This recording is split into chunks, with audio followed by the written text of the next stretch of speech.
Howdy, folks. Your host, Double J, back here, host of Operation GCD, and perhaps more notably, not the vice president. Welcome back for another Fridaze, along with my co-host, Nick, host of the Occult Rejects. Greetings, sir.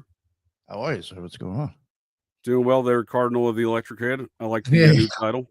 Yeah, so I'm going to be a Cardinal if people can call themselves doctors and they're not. So I like it. So do I. Okay, I'll fix the funk.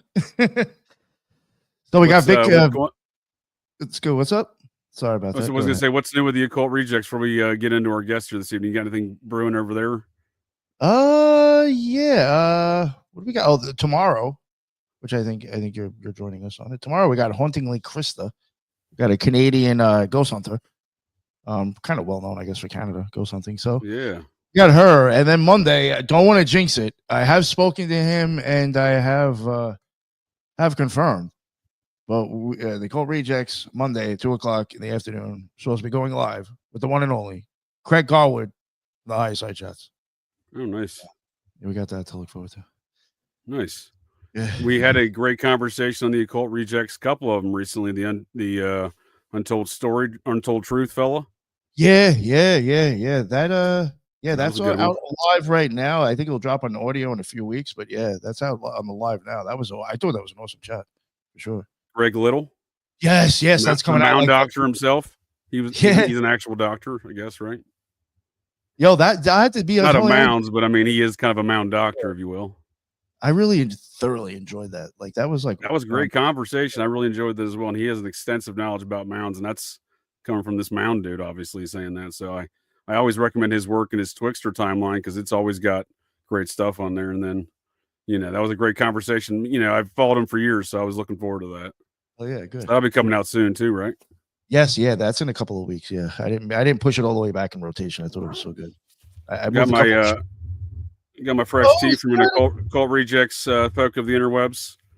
Vanessa over truthanddyes. It's pretty soft tie-dye. I'm definitely enjoying it. So I sent her a message. Definitely appreciate that for sure. Oh yeah. Vanessa. Yeah. Sorry. Well, go ahead. Yeah, Vanessa. I'll put her Instagram stuff in the link for folks to check out her work. Oh yeah. Vanessa V, who's in the chat with us right now, she sent. Oh, nice. She's in the chat. I sent every one of the Occult Rejects a T-shirt that she made, tie-dye. I mean, it's amazing work, great stuff. I don't have mine on because it was too small. Styling. But yeah, it's soft too. I like a nice soft tee. Yo, they're not cheesy. These aren't. It's not shit shirts either. I mean, it's actually decent quality. I was like, fuck, damn. I was impressed. Yeah, and I'm a former deadhead as a teenager, so I used to have my whole wardrobe used to be tie-dye at one point in time in my life. So shit, okay, that's when you were eating like a quarter ounce of shrooms at a time.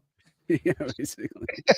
That's actually kind of been my thing for a long time, right? You didn't know it was a tie-dye, but that's what you were wearing. Yeah, that's more of a longer strange trip I've been on, is what you're describing. Yeah. So no, I definitely appreciate that, Vanessa. That's awesome. I'm glad to see you there in chat. That's great. Now, tonight's guest, though, Phil Cesaro. I think I butcher his name every time I say that, but no, he's a very astute researcher and a big fan of his Twixter comments and statements and exchanges he and I have had over a number of topics, including Bob Cocaine Evans, which I highly recommend folks check out the Operation GCD live show I just did on that. 6 Degrees of Bob Cocaine Evans. Very, very enlightening experience. My effort of humanity to help to aid humanity by answering the call to actor Kevin Bacon and helping him find a new patsy for the 6 Degrees game. Anyhow, Phil, greetings, sir. I appreciate you joining us here tonight. Good evening. Happy to be here. Excellent. Am I butchering your last name? Is it Zozzaro? Is that the proper pronunciation? You nailed it. 100% nailed it. I'm terrible with names, so I'm shocked that I nailed that, but I appreciate that. That's great. Oh, you got it. So we kind of started this exchange a number of weeks back, on Twixter, but we follow each other there, and I appreciate following some of your comments and statements in our exchanges. I like to joke that you're an agent of the Dewey Decimal System, because you're always hitting me with books that I've never heard of and references that are relevant to the stuff that that I'm interested in. I'm like, wait, where did this thing come from? You got a lot of details, friend. I like it. Thank you. Yeah, no, it's to me, I just love to.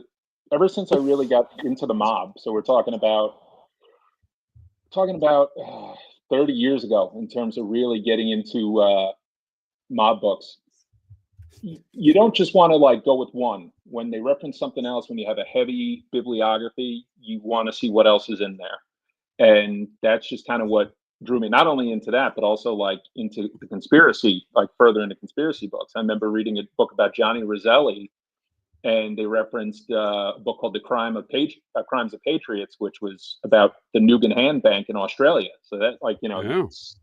winds up, you know, rabbit holes, you know, and then you could read a book like that, and then you wind up reading about like the politics of heroin in Southeast Asia. You know, it's I think it's good to look at a bibliography and kind of pick what you want to read and kind of go from there. And then say read a book like, you know, Super Mob, you know, which gets into like Sidney Korshak, and it talks about, you know, kind of that level of organized crime that was never really prosecuted.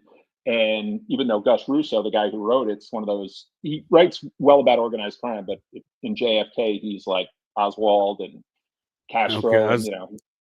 I thought that was the You know, same that's- Gus Russo. I was going to ask you that. I'm familiar with Yeah. that work of Gus Russo. Yeah. What do you, Yeah, what no, do you know? The Nugan Hand Bank thing. I feel like that's on this topic of money laundering, drug trafficking, gun trafficking, and general hood rat shit, as I like to describe it. That's kind of I often point to that as the early onset of our current epicenter and you know, of these shenanigans, not the good kind of shenanigans either. Yeah, no, I mean, Nugan Hand, I mean, you had a bank that gets started with a former Green Beret from the Bronx, Michael Hand, and Frank Nugan, Yep. who's a lawyer in Australia whose family's connected to organized crime. And they start up this bank with like not the real like required funds to start up a bank. And their board consists of military, you know, Navy, Army guys, and their counsel is Bill Colby, former CIA director. So, and then what happens? You know, you get Nugan's death, whether it be suicide or not. Hand testifies in front of an inquiry and says, yes, Nugan was murdered. The bank's insolvent. And then he leaves the country. And then I remember watching, you know, old CBS reports saying Michael Hand is missing and is presumed murdered, until a journalist found him in Montana in 2015. Yeah, happened. Yeah, he completely walks, right? So that's kind of the nature. That's when I point to these things, all of these characters and these money laundering networks that are all connected, you know, involve CIA operations, et cetera, military intelligence ops, Iran Contra, notably, all these figures play a role in with these Nugan Hand fellas like Colby. Yeah, John. He goes under the name of John Michael, I believe. He's living in Idaho Falls. I'm sorry. Idaho Falls, Idaho. Idaho. Yep. Yeah, that Australian journalist found him in 2015. Everyone thought he was dead or gone or whatever else, you know. So I've been tracking this thing in Idaho, the Idaho 4 murders and all these things around it and precipitating events. And I've been, you know, over time that's evolved into what I now describe as Idaho Contra. And I point to things like the fact that John Michael Hand there had no problem disappearing and living in Idaho for 35 years undetected. Yeah. It's crazy. And then Australia was like, yeah, we don't want them. I'm like, the bank, like Nugan Hand wasn't even just an Australian bank. They had chains, I think, in Hawaii, like multiple places, and then took a bunch of innocent people's money in addition to whatever money it laundered at that point. You know, I mean, the book was phenomenal. Like, it's a book I've read at least a couple of times, and you see names like Richard Secord and Edwin Wilson and Ted Shackley. Like, I mean, Ed Wilson is a guy who, even though he's been gone for about a dozen years or so, should have had a book written about him, like a definitive one, not like Manhunt that Peter Moss wrote. That was kind of like, oh, he was this double agent. He wasn't a good guy, sold weapons for Gaddafi.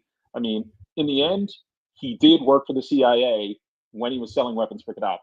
And that's what came out in 2004 with his lawyer, who actually was former CIA, who helped him get out. He managed to live like the last 7 or 8 years of his life free. But I think they threw him in jail because, he also talked too much. I think that was part of the problem. That he was the weak link. He was the weak link in the chain, and I think Secord and Shackley sacrificed him because then, you know, Shackley was, I think, after he got fired from the CIA in the late 70s, he was like a high profile. I think he was like a security consultant, intelligence consultant, and of course Secord winds up running the enterprise for Iran-Contra, and God only knows how much money he made off that. And, you know, I mean, Secord, I think Secord's still alive. I think, pretty sure. Yeah, I'm not sure. I haven't heard that name in so long. I'm not quite certain. Yeah. He might still be alive. You're right. I oftentimes write folks off in my head that they're dead and they're definitely still alive. So actually, I could go either way on that one. They could have buried his death like they did James McCord, the Watergate burglar. They buried. How about Michael Aquino? Yeah, they didn't report that for over a year. That's insane. Or how do we find out? I mean, even though she's completely different, but think of someone like they just said about how Carol Howe, the ATF informant with Oklahoma City, died in January. We only just found out, I think, like within the past couple of weeks, and it was from like who was it? That jackass. What was his name? The guy who wrote the Men Hysteric Goats, John Ronson, who's normally anti-conspiracy. In like a Substack post that I found out Carol Howe, under an assumed name, died in a house fire. You know, so it's like, yeah, a lot of these people, it's like weird sort of shit like that. But right, it gets kind of spooky, doesn't it, with these characters? And you know, with the Iran-Contra stuff, I mean, much like John Michael Hand, a lot of other folks walked, you know, and if I'm not mistaken, Hand worked directly with the Material Assistance Command directly for Lansdale in his operations over there in Vietnam, in Laos, and wherever else they were. Lansdale, the name that's hinted at in JFK when what's his name? Dale Dye, the former Marine. It was you see part of the name when Donald Sutherland goes to see his superior, General Y. You can see hints at it that it's Lansdale, which is weird enough because in JFK you think of now that movie. There's the one cut and then there's the extended cut, which is like almost 3.5 hours. In the 3.5 hours, they mention George de Mohrenschildt, but he's not mentioned in another cut of the movie. They also they never reference Ruth Payne. It's Michael and Janet Williams, which meanwhile Ruth Payne is still alive. Right. Still maintaining how she didn't know anything. You know? And she testified in the grand jury, so it's not like she was in the Warren Commission. It wasn't like she was a non-party in anything, right? I think you have that whole thing with the fact that the CIA has like an entertainment aspect, and so does the Pentagon.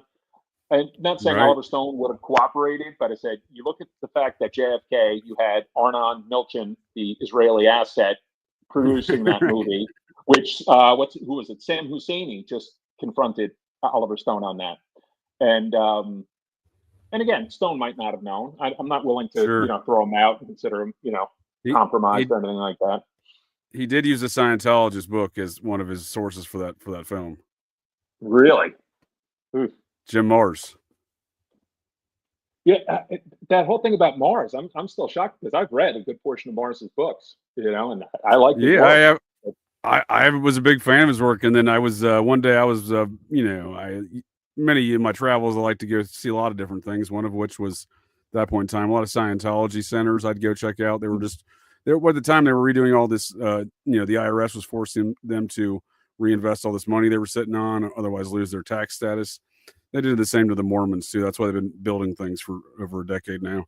But this is about a decade ago, and what Scientology did was they took a bunch of old buildings in different cities that needed rehab, national historic sites and whatnot, and they turned those into new orgs or new chapters or whatever. I remember going around there, checking out some of those situations and walking through some of those facilities. I'm like, well, Jim, why is Jim Mars books on these shelves? Because I'd already read a number of Jim Mars books by that point in time, and I'm like, why is Jim Mars books for sale on the Scientology org? That's weird. You go on their website, he's an approved author. So I mean, he was. I don't think he ever came out and said that he was a Scientologist, but to my understanding, you ain't on that list unless you're a Scientologist, and you ain't in that bookshop. You know what I mean? Yeah, that's because he had that one book that was about secret societies and things like that, and I mean, like when kind of what the heck was it called? I like that book, Alien Agenda. No, not it. No, Rise of the Fourth Reich. That was good too. No, it wasn't that. That was a good book. Had another one that was like gets into the Rosicrucians and gets into I can't remember exactly what it was called, but yes, I know what you're talking about. Because you're not the first person to mention. I remember somebody went off on Twitter once because, I love reading the Twitter threads, whether I like them or not. But I saw someone say, "Oh, you got to discount everything Morris said." I'm like, you can't do that. I said, it's kind of like, oh, I didn't know he's Project Camelot. Nick. Oh shit. Well, Nick's a big fan of Project Camelot. Yeah, I don't know the deal with that, man. I it just seems very weird that like so many people that were on that show just turned into some of like the most shadiest motherfuckers. Like some of them are like even busted now for lying. It's just, what is Linda? Did Linda Moulton Howe get mixed in with that crowd? Yes, yeah. They George Knapp. I mean, right. I mean David Wilcock. Oh my God, he's one of my favorites.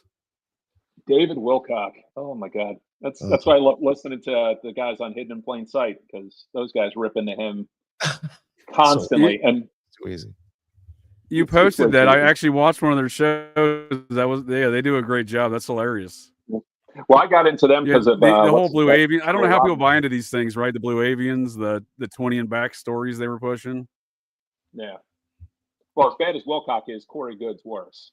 Like that's the con artist. I mean, Corey Good is a pure piece of garbage. But then again, I wouldn't have heard of any of those guys if it wasn't for Charlie Robinson, because Charlie Robinson from Macroaggressions had on Perry and Brandon from Hidden in Plain Sight, and that's kind of what introduced. That's how I got into so many of these podcasts. Was kind of like references. Like I heard Whitney Webb interviewing someone in regards to Epstein, and then I got into Ryan and Last American Vagabond, and then at some point someone mentioned what the hell? I think Charlie Robinson was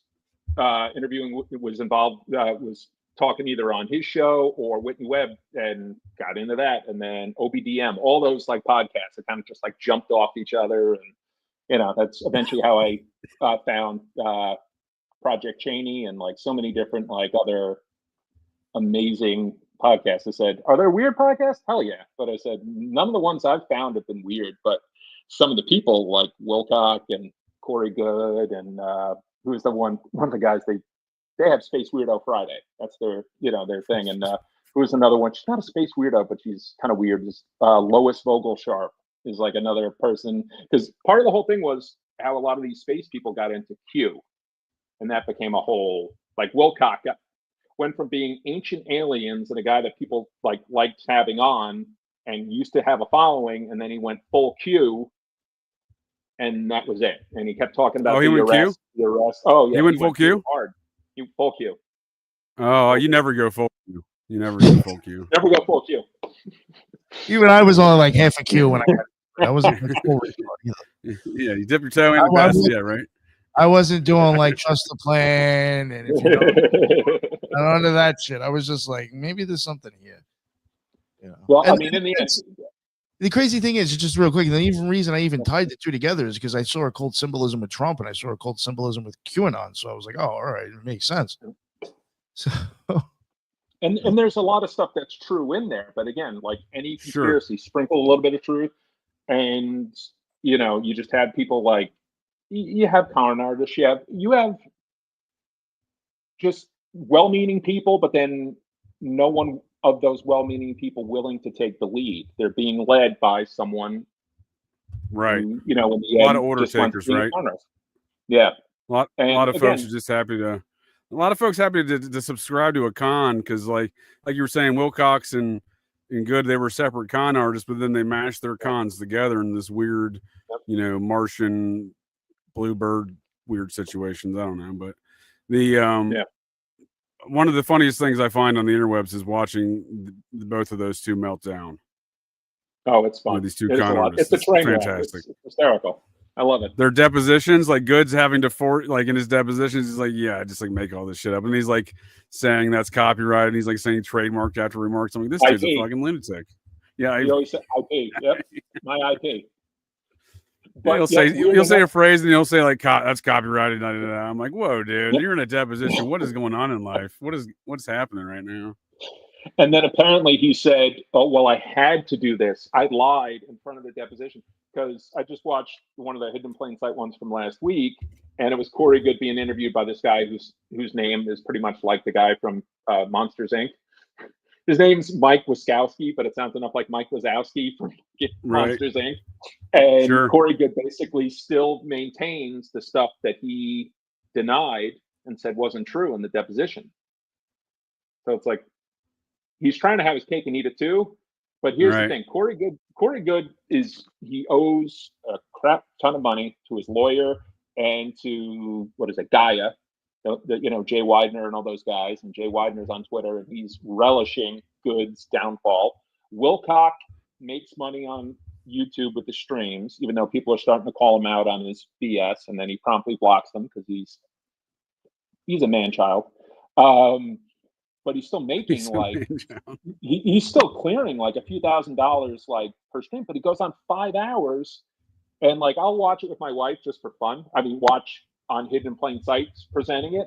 And I said, I got to stop this because I said, he's saying the same shit every time. And yet, I got a donation. And it's like, and the guys are like, this is money laundering, right? And like, because it feels like that. It's the same people who donate. And all he's doing is he's Captain Repeat. He just does it again and again and again. Yep. And you start wondering, I'm like, maybe someone's running him. Maybe, like again, I think at some point the government took control of a good portion of the UFO community. And now it's just even more clear with guys like Elizondo and, those guys. Like, there are real people who went through shit, but why would anyone trust a guy like Lou Elizondo, who was CIA, and then Lou Elizondo gets wrapped up with Tom DeLonge, who apparently sounded so batshit crazy Joe Rogan had to end his interview with him, Oh, that was a fucking train wreck for old Tom DeLonge and Podesta and gang, because, Podesta's really the one with his arm up DeLonge's butt making his mouth move in that situation. Yeah. And whatever substances I find that whole fry himself too. You find that whole crew of people just very weird, like a very weird concoction. Yeah, for sure. I read the first book that him and Lavenda wrote together. It's another thing, throwing him in there. That's just like Lavenda, Blink-182, then the guy from the government. That's the Podesta. It irks me when you have a member of the Ordo Templi Orientis friends with a guy from the government. Yeah, right. Who sends emails about the Lemic favors? That irks me actually. Yeah. There's no doubt in my mind that Podesta's in the Thelema. You know what I mean? Just no different than his buddy Lavenda. They go back to the late 70s together. So they maybe that's funny because defends the Clintons so hard. I think so. Sinister Forces book. I think so. I think so. I heard you when you were talking about it. I'm like, thank you. I'm like, because I remember like it was book 2.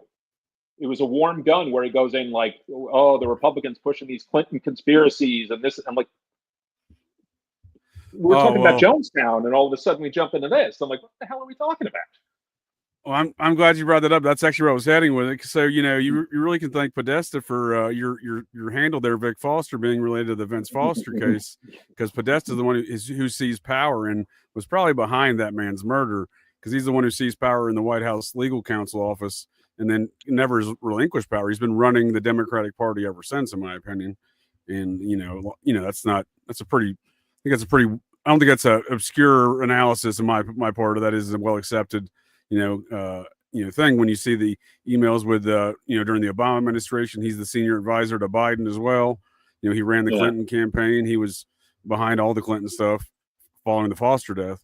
And, and he's the guy behind all the UFO. He's the guy who changed it to UAP. He's the guy who's behind DeLonge and, pals with, he's just a very important character. He's not just some, weird, most folks haven't heard the name necessarily, but he's not just some kind of obscure guy. But when you look back at all the stuff around the Podesta stuff and the Vince Foster stuff, you can kind of see how the Clintons and their little machine operates. Cause you had, David Brock, he was the guy, he was their number one David opponent Brock. With all that stuff, right? James Alefontis, Nick's favorite restaurant in DC is kind of pizza. This is James Alefontis' boyfriend, David Brock. Oh God. Yeah, David Brock. What was it? He wrote that. What was his thing?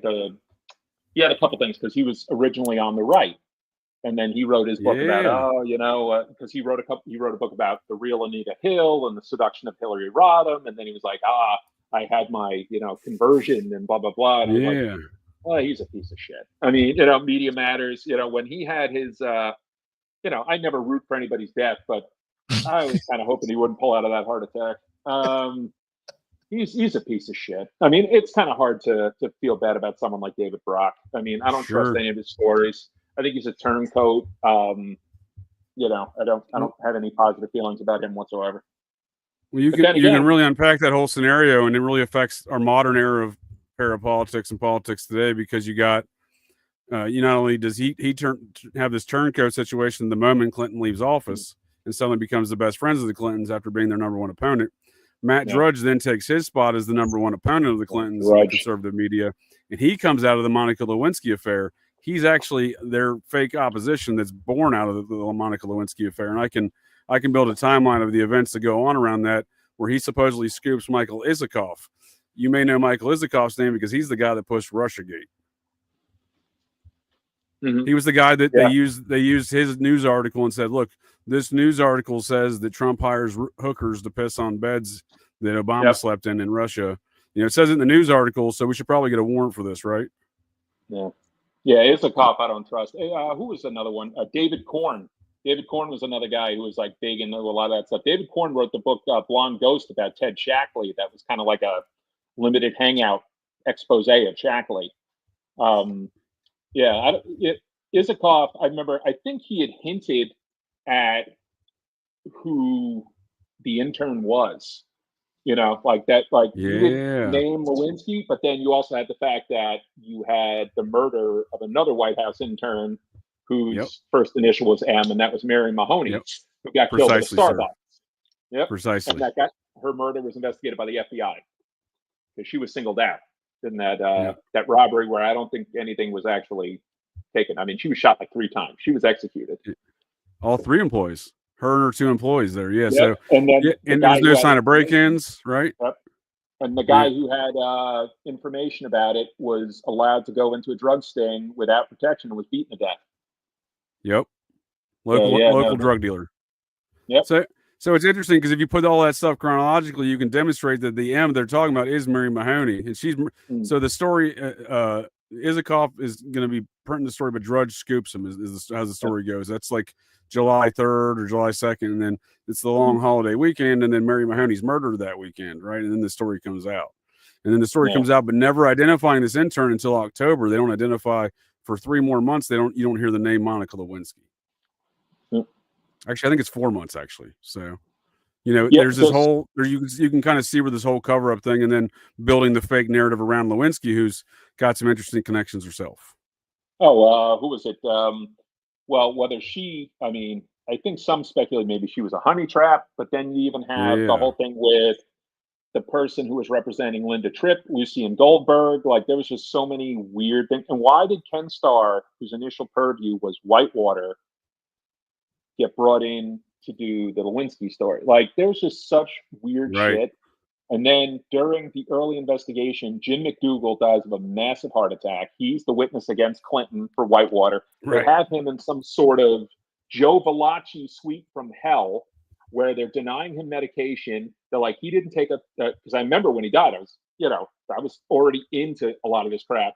And they're like, they wanted him to take a piss test, but the drugs he was on, and he had a heart condition, he couldn't do it. The man suffered and died of a massive heart attack. But then again, he did have the last laugh because he had cooperated on a book, Arkansas Mischief, about him and Clinton, and about how Clinton hit him up for money and all these other things, and how they bonded over their appreciation of Governor Orville Faubus, who was a segregationist. Because people forget, Bill Clinton was a racist. He still is. Right. I mean, him and Hillary. Go ahead. I was just going to say, if you ever read Partners in Power, great book because it gets into Mina and Barry Seal and all that stuff, and came out in 96, 97. Talks about the day of Bill's inauguration, that they were basically like, I'm not going to say it, but the N word, the J word, like both of them throw in slur. Hillary's very quick to throw out the hard J, and Bill's very quick to throw out the hard R. Right. Right. No, I have not heard of this book. This is exactly what I'm talking about. You being the book. agent of the Dewey Decimal System, so I'll definitely add it to my list because They'll I do throw like it this out era of the Clintons. because of Regnery, but Roger Morris was on Nixon's National Security Council, and he quit over the Cambodia bombing. He worked under Kissinger. Roger Morris was a good journalist. He worked with a woman named Sally Denton. Sally Denton would go on to write the Bluegrass Conspiracy about Andrew Carter Thornton, Cocaine Bear, that whole thing, which, by the way, because of Cocaine Bear, they'll completely forget the company and Drew Thornton and a bunch of Kentucky guys and law enforcement. And by the way, I'm going to bring it back to Bob Evans real quick. Bob Evans, one of his illustrious 7 wives, was Phyllis George. Phyllis George married John Brown, who'd go on to be governor of Kentucky, and who was connected to Drew Thornton and the company. Gives Drew Thornton a Bob Cocaine score of 3. Yeah, because his dad was John Y. Brown's friend and attorney. Yeah, and John Y. Brown and Phyllis George were the ones notorious for making the decadent parties of the Kentucky Derby. A lot of cocaine there. Maybe that's why Hunter Thompson had his the story that the Kentucky Derby is wicked and depraved or whatever it was. He was doing.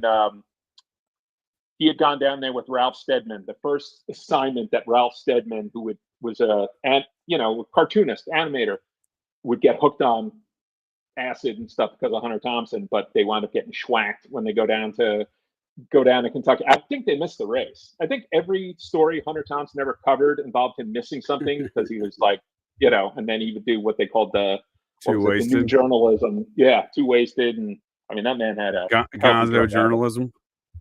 He might have. I mean, that's why that whole story with him and Franklin. He might have videotaped those things and been schwacked out of his mind and thought it was a normal thing. I fully believe that, yes, sir. Because if you want a nice Hunter S. Thompson story, I was going to say the reason why he's integrated into that decadent party scene at Kentucky Derby is because it's part of the cult network, and he's part of that same network. So when they're building Esalen, when they first purchased to build it, he's living on the grounds as a security guard. Really? That's a very weird Hunter. Yeah.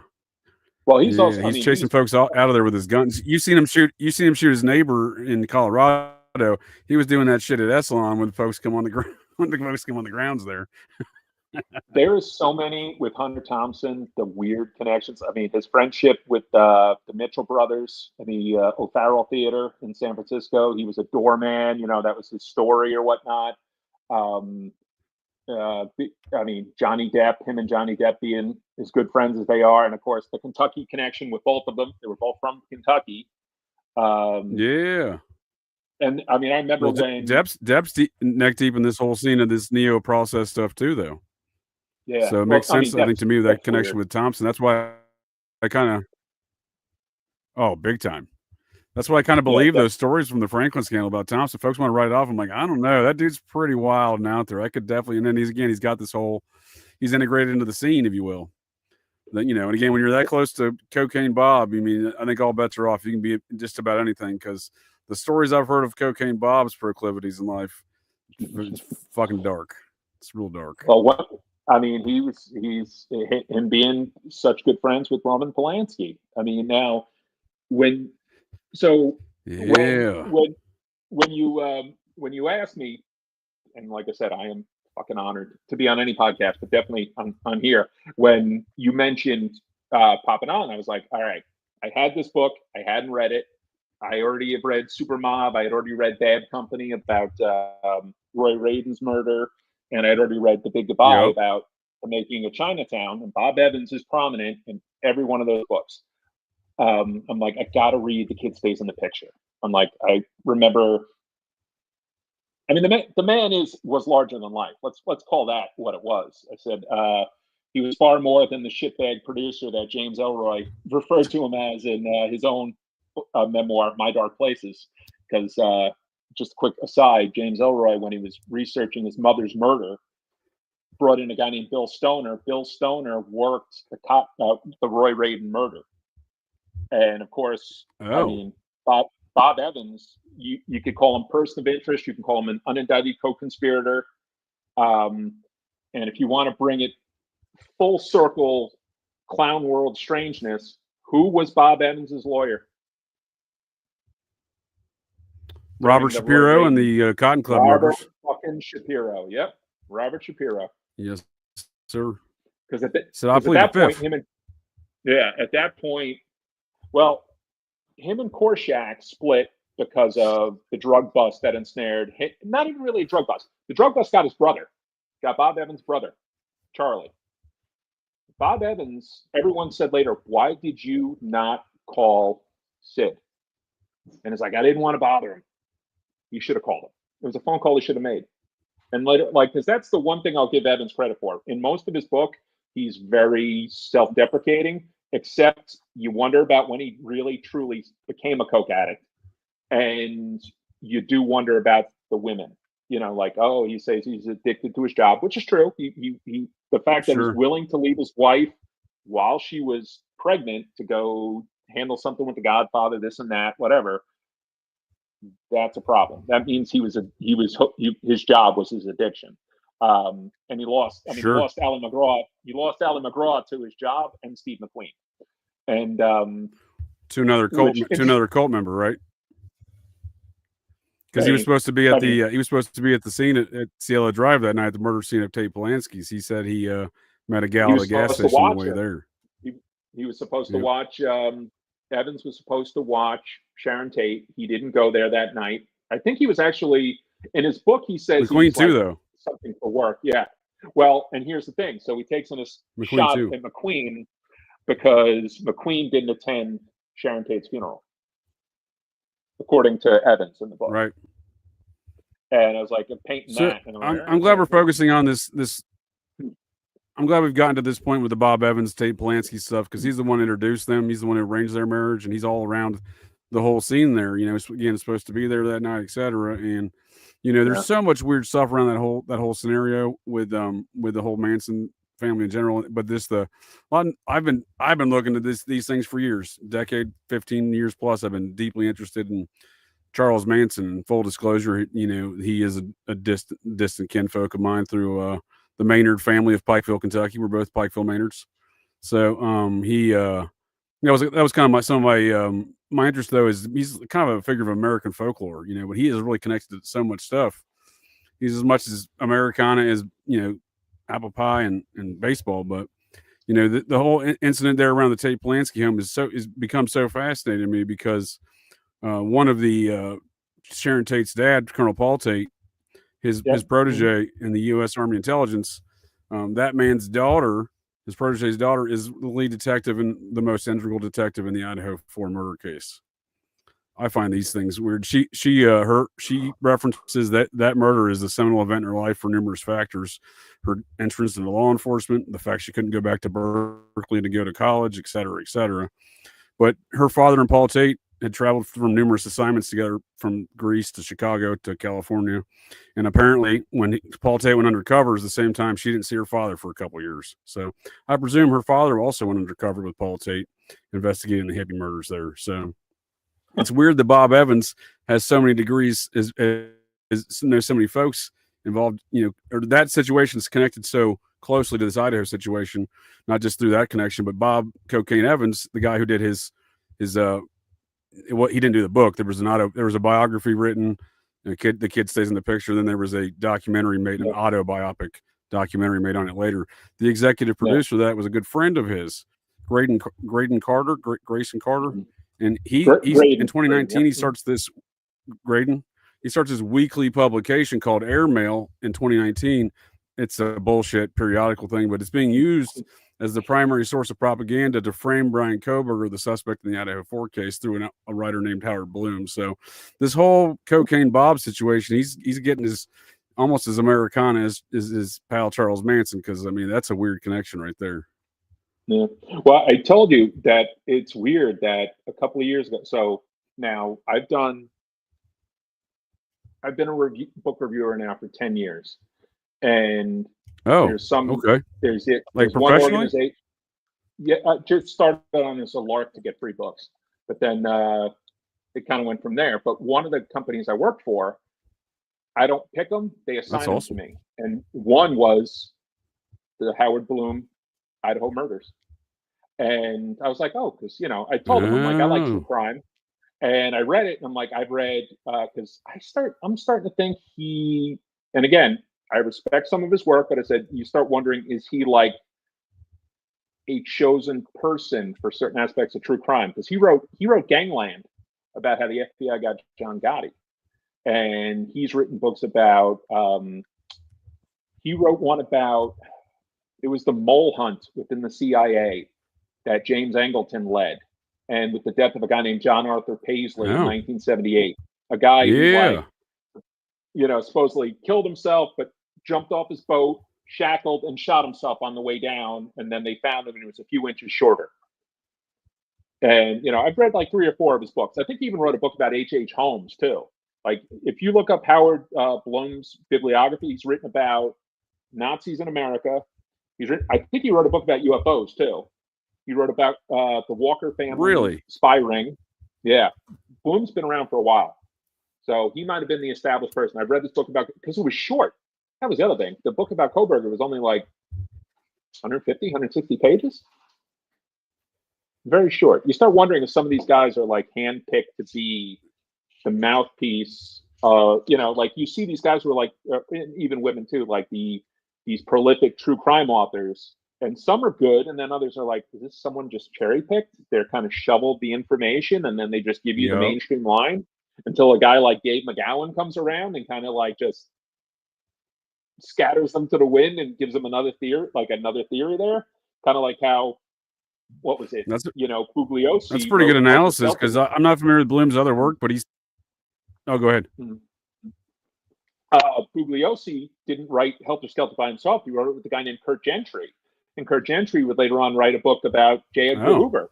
So, and I'm sure Pugliosi would have later on been, oh no, it was Gentry's, like put the blame on the co-author, sort of thing. But Bloom, it's all himself. Like these are all self-written books. Like I said, I read Gangland years ago, and it was about how the FBI brought down John Gotti, and it was a good book. But I said, nowadays, I'm like, we could impeach so much of that stuff about Gravano. And just a quick aside, Sammy the Bull Gravano, right? He does 5 years. No, sure. I love Sammy the Songbird. And now there was a guy, Gaspipe Paso, who was in the Lucchese family. He was like the biggest mob witness ever, because he gets busted and he's going to give everything up. And then the FBI is like, so what do you know? Sammy Gravano dealt drugs. You're lying. That's it. Like that became just as quick. Sammy Gravano never admitted to dealing drugs. So they invalidated Gaspipe Paso's deal, because Gaspipe Paso later on was connected to, he was the one who had 2 cops on his payroll. What was it? Eppolito and Caracappa, who were doing hits for him. Okay. And when the FBI heard Sammy Gravano dealt drugs, they're like, that's not true. If that came out, that could have caused a problem. And already the FBI was dealing with a little blowback from a guy named Greg Scarpa, who had been their informant for years, and whether his handler was letting him commit murders, which that handler was letting him commit murders, and later on said, we're going to win this thing about the Colombo family war. But that's a different story altogether. So I always wondered, how did the FBI reconcile? Yeah, because Sammy was definitely dealing drugs, right? A lot of it too, right? The ecstasy ring in 2000s, I mean, with neo-Nazis and Israelis under Jimmy Moran. So I was stationed down there years back, and on my part-time job, I was a personal fitness trainer at the LA Fitness there in Scottsdale. Okay. So that's where he was at, and he had a construction business there. Okay, so everyone knew. Yeah. I mean, all my personal fitness clients stuff in town are like, oh, everyone knew who he was. We all just kind of it was all big joke in town and stuff. So your cousins were out there during that time? Well, my aunt and uncle. So I have an aunt and uncle. They're from Long Island. They moved out to Scottsdale. My cousin I would talk to about the mob, and he was like, yeah, I went to Sammy Gravano's restaurant and they wouldn't let us in. You know, it was kind of like, nope, not for outsiders or whatnot. Because remember, Gravano went from being, he does this 5 years, and then he co-writes, he does Underboss, as told to, now another one of those guys who I think was a true crime selected guy, Peter Moss, who also did the Valachi papers and Manhunt about Ed Wilson. So you start wondering, maybe he was selected, you know, sort of thing, like he was cherry picked. And don't get me wrong, I read Underboss. There was a lot of good stuff in there. I think that was one of the books that said that Donald Trump had no mob connections in that book. But right. I remember Gravano claim, pops right? up on, being interviewed by Diane Sawyer, and, you know, they were trying to go after Gravano for the Son of Sam laws, that you can't profit off your crimes. And I just remember watching the people who they interviewed, and one was like Cindy DiBernardo talking about her dad, and I was like, well, guess what? Your dad was a piece of shit. I said, Robert DiBernardo was a pornographer. I said, you probably dealt with kid porn too. I said, nope, your dad doesn't get a pass. I said, Gravano shouldn't have been profiting off of what he did, but I said, I don't give a shit about Robert DiBernardo. Sure. Said, sorry. And in the end, I mean, there's a lot of shit you could say about a guy like Sammy Gravano. John Gotti fucked him on those tapes. Sammy Gravano wasn't even in those tapes, except for John Gotti bitching about him the entire time to Frank Locascio, his consigliere.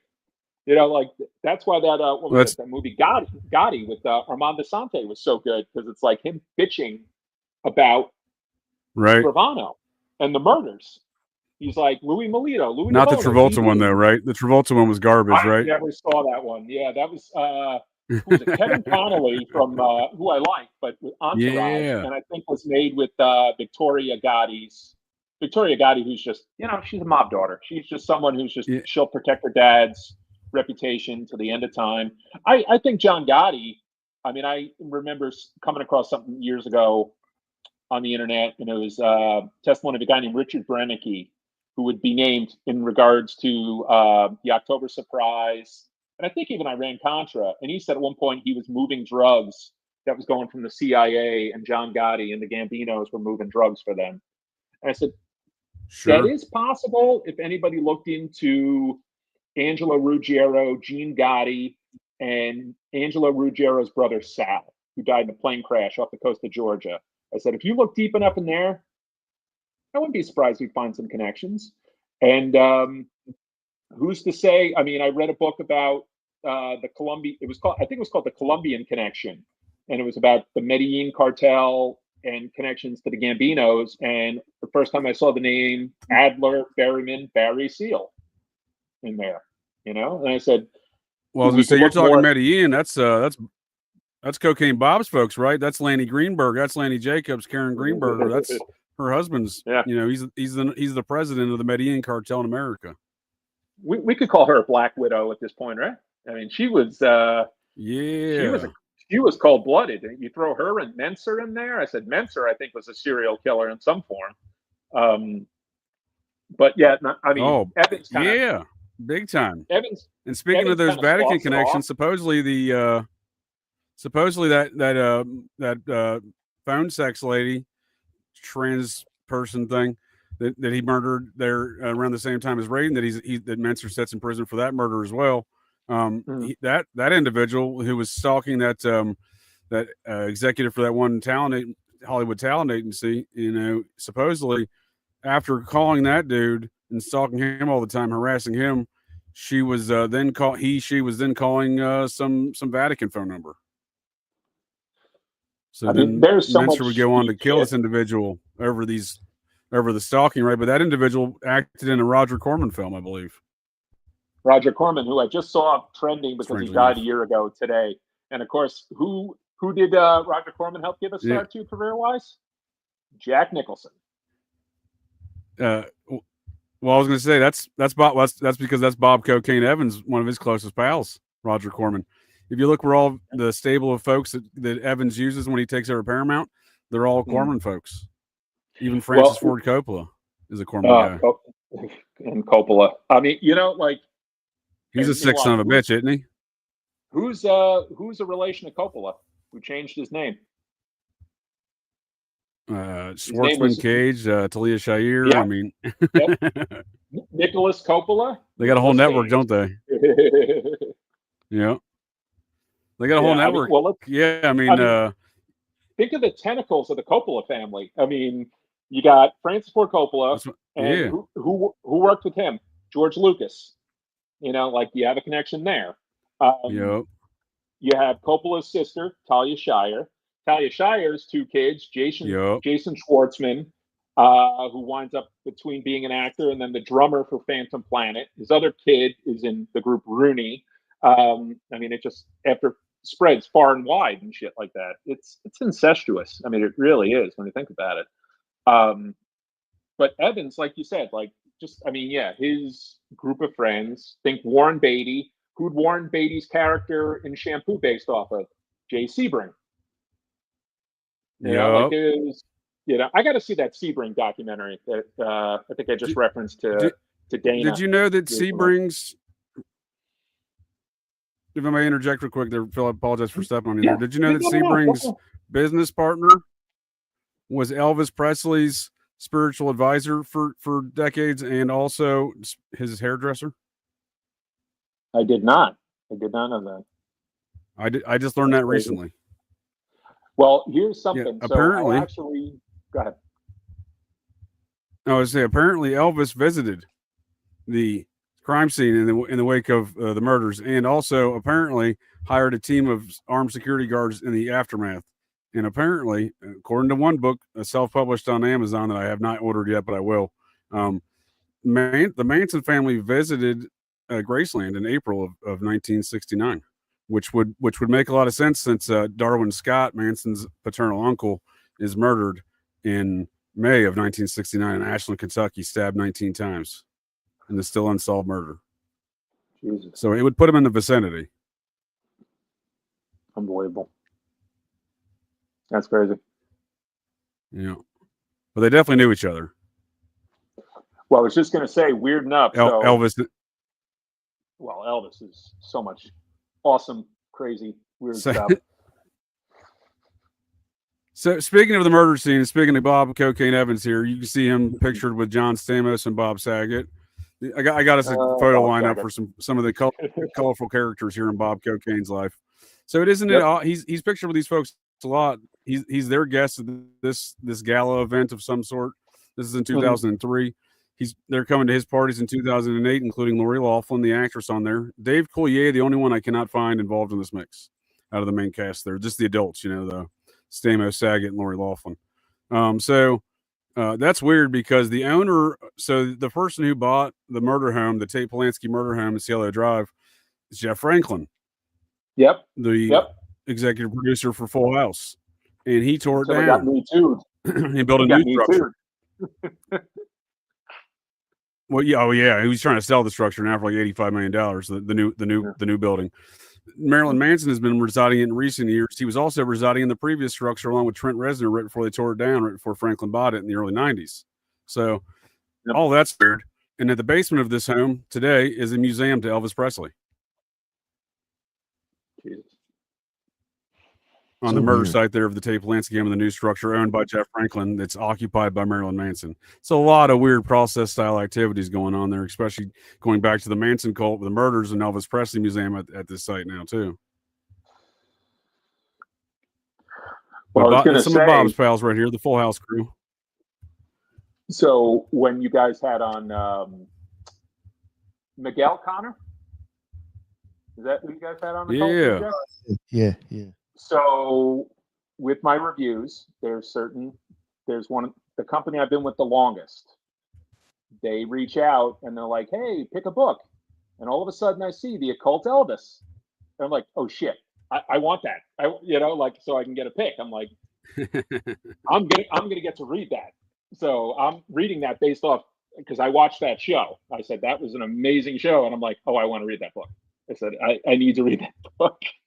So I was like, yep, because of you guys, I'm like, I'm picking that book. That's nice. Every now and then you get a good book. I'm shocked that it was a mainstream, because again, like I said, I've been with this one organization, San Francisco Book Review, for 10 years.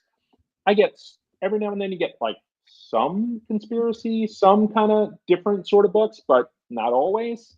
And a few I had to kind of try to, like I went to the publisher, like I went to Trying Day on a few books and they let me review it. And then they're like, don't pick and then ask. And I was like, shit, well, no one's going to review Trying Day in a mainstream because people are snobs. But when I saw Miguel's book, I was like, yeah, I want to read that book. I said, just based off that entire conversation, I said, first of all, he was great and you guys were great. That's what I love. Like, I want to read something where it's like, I want to know certain things about Elvis other than the fact that his picture with Nixon is the most frequently requested Freedom of Information request ever, is that picture. And I said, Elvis is an interesting guy. I'm glad you brought that up. Phil. Oh, go ahead. No. Go ahead. I'm glad you brought that up. I was thinking about that earlier when we were talking about Bob Cocaine Evans' drug bust there in New York City, out of New York City area in 1980, along with his brother Charles. This is not Charles. This is that Graydon Carter fellow who founded Airmail, which employs Howard Bloom, which is the again the propaganda. They're the ones who started the Koberger propaganda. Everyone else just repeats it on the mainstream media. But yeah, so back to that cocaine bust and Elvis Presley. So seemingly on paper, those would not be connected. Would you agree? You would think, yeah. The Bob Cocaine Evans drug bust in 1980, and then Elvis Presley allegedly dead in 1977, right? Yeah. So it seems that this picture you referenced with Nixon, that this special agent Presley, if you will, because he's got a badge from everywhere, right? But immediately preceding his death, they're running something called Operation Fountain Pen, where he's got an FBI agent embedded on, I think two of them actually, embedded on his band and their roadie group, right? So they're going everywhere with him, right? And this is all part of Operation Fountain Pen, which is these mafiosos and some plain dealings, but it wasn't so much that. It was like we were talking about before with a lot of this Iran-Contra stuff. It's not so much the little scandals that they're covering up. It's the fact that little scandal would let loose the floodgate of all these larger scandals. And it's kind of a similar deal, I think, with Operation Fountain Pen. So what happens with Operation Fountain Pen in 1977, Elvis dies, right? In August of 77. And then the next day, I believe it is, or that day, the mobsters in Operation Fountain Pen get charged in that case that they were doing the undercover operations through Elvis Presley's team. And again, what Elvis knew about that, I don't know. I guess that could be of debate. I presume he knew a lot about it, but nonetheless, that Operation Fountain Pen being run out of the Indianapolis FBI office, interesting place relative to things like the Delphi murders in recent years. That same task force is run out of that same office. But the Indianapolis FBI office, that ends up rolling into this Operation Fountain Pen that Elvis worked, ends up rolling into the largest multi-jurisdictional, longest-running operation in FBI history, including which it rolled up eventually into Abscam. If you're familiar with the Abscam scandal, there in New York and New Jersey in the late 70s and early 80s. So relative to those same activities around the Abscam, you remember that one? I remember it, and I would say it with Kramer from Seinfeld. It's Abscam, Jerry. It's Abscam. But also in Donnie Brasco, the boat they used to try to with Santo Trafficante, I think it was called the Left Hand, was Abscam, and dressing as Arabs, and they wound up nailing multiple people, and then of course there became the Christian Bale movie. What was it? American Hustle. Something like that. I've never seen the movie. Yes, I just remember reading enough about it, and because later on they tried to ensnare, who was it? John Murtha from Pennsylvania, because they mentioned that in another. Even though I liked it at the time, Charlie Wilson's War. They got a number of congressmen in this thing, and they got some local politicians, state politicians in New Jersey, but there was also a lot of drug trafficking around the same issues, like you were saying with they used that boat in the Trafficante situation with the mobsters, as seen in Donnie Brasco, which was a different undercover operation from the FBI, unrelated to this one, different office, right? So how much those offices knew of each other, who knows? But it seems like this Operation Fountain Pen really rolled into a lot of things, and I think one of those things was the cocaine bust of one cocaine Bob Evans in 1980 out of New York City. Well, just to give an aside about that same operation, how operations can kind of trip over each other, just unrelated, but entertainment wise, when Pee Wee Herman got busted his third time in relation to supposedly child porn. It was involving Jeffrey Jones, Ed Rooney from Ferris Bueller, and Charles Dietz from Beetlejuice. He was a pedo at least, but Pee Wee Herman got implicated because of some of the stuff he got. Because Pee Wee used to, I guess, he'd get certain. I think he said it was like old art stuff from the 50s, and that Pee Wee said later on he was not involved in that sort of thing, but something from the 50s he couldn't attest. My Blue Heaven. I'm going to give you a My Blue Heaven aside if you're interested in that. But yeah, we had a comment. We had a comment about it earlier. I think it's an interest. It's not the same tale as Sammy the Bull, but it's a similar tale of witness protection. Because homeboy from the Goodfellas story, he keeps on screwing up and getting kicked out of witness protection, right? But it's funny when you're saying that the investigations and how they work. So no one would have ever found out about the Lufthansa heist had homeboy there from My Blue Heaven and Goodfellas. What's his name? Henry Hill. Henry Hill, thank you, sir. If Henry Hill had not been associated with a point shaving scandal at Boston College and had not been bragging about that with the drug dealer out of Brooklyn, no one would have ever found out about the Lufthansa heist, the largest heist in U.S. history at that point. Yeah, and the crazy thing was, so Henry Hill sells his, wants to tell a story, goes to Nicholas Pileggi. Now, I think Nicholas Pileggi is better than a Peter Moss or a Howard Bloom, because I think Nicholas Pileggi covered organized crime for a long, long time. So they make the deal to do Wise Guy, but Henry Hill was always hard up for money, and he used to call Nicholas Pileggi for an advance. And meanwhile, I remember they tried challenging Henry Hill under the Son of Sam laws. However, they've never connected Henry Hill to a murder, as opposed to like Sammy Gravano or somebody else like that. I don't think they would have ever trusted Henry Hill. He might have disposed of a body, but he never killed anybody. He might have been too weak for it, truth be told. And to be honest, his drug problems were pretty legendary. But so when he was in and out, he kept screwing himself in WITSEC. He was introducing himself as Henry Hill in nowhere, Kansas or this and that, and you get kicked out of the, moved to another city. And who was Nicholas Pileggi in a long-term relationship with? Nora Ephron, who wrote comedies and romantic comedies. Nora Ephron wrote My Blue Heaven. Yep. Because later on, Henry Hill's like, exactly. I should sue her. And it's like, well, not if you were borrowing money from her boyfriend and husband. It's like, in the end, it's like she took the comedic aspect. Yeah. Robert Evans. Speaking of comedic aspects, Phil. Yep. I love that. That's one of my favorite from a controversial Simpsons episode. That's my favorite appearances is Robert Evans in that. I've never been a Simpsons fan, so this was this one episode, or did he make multiple appearances?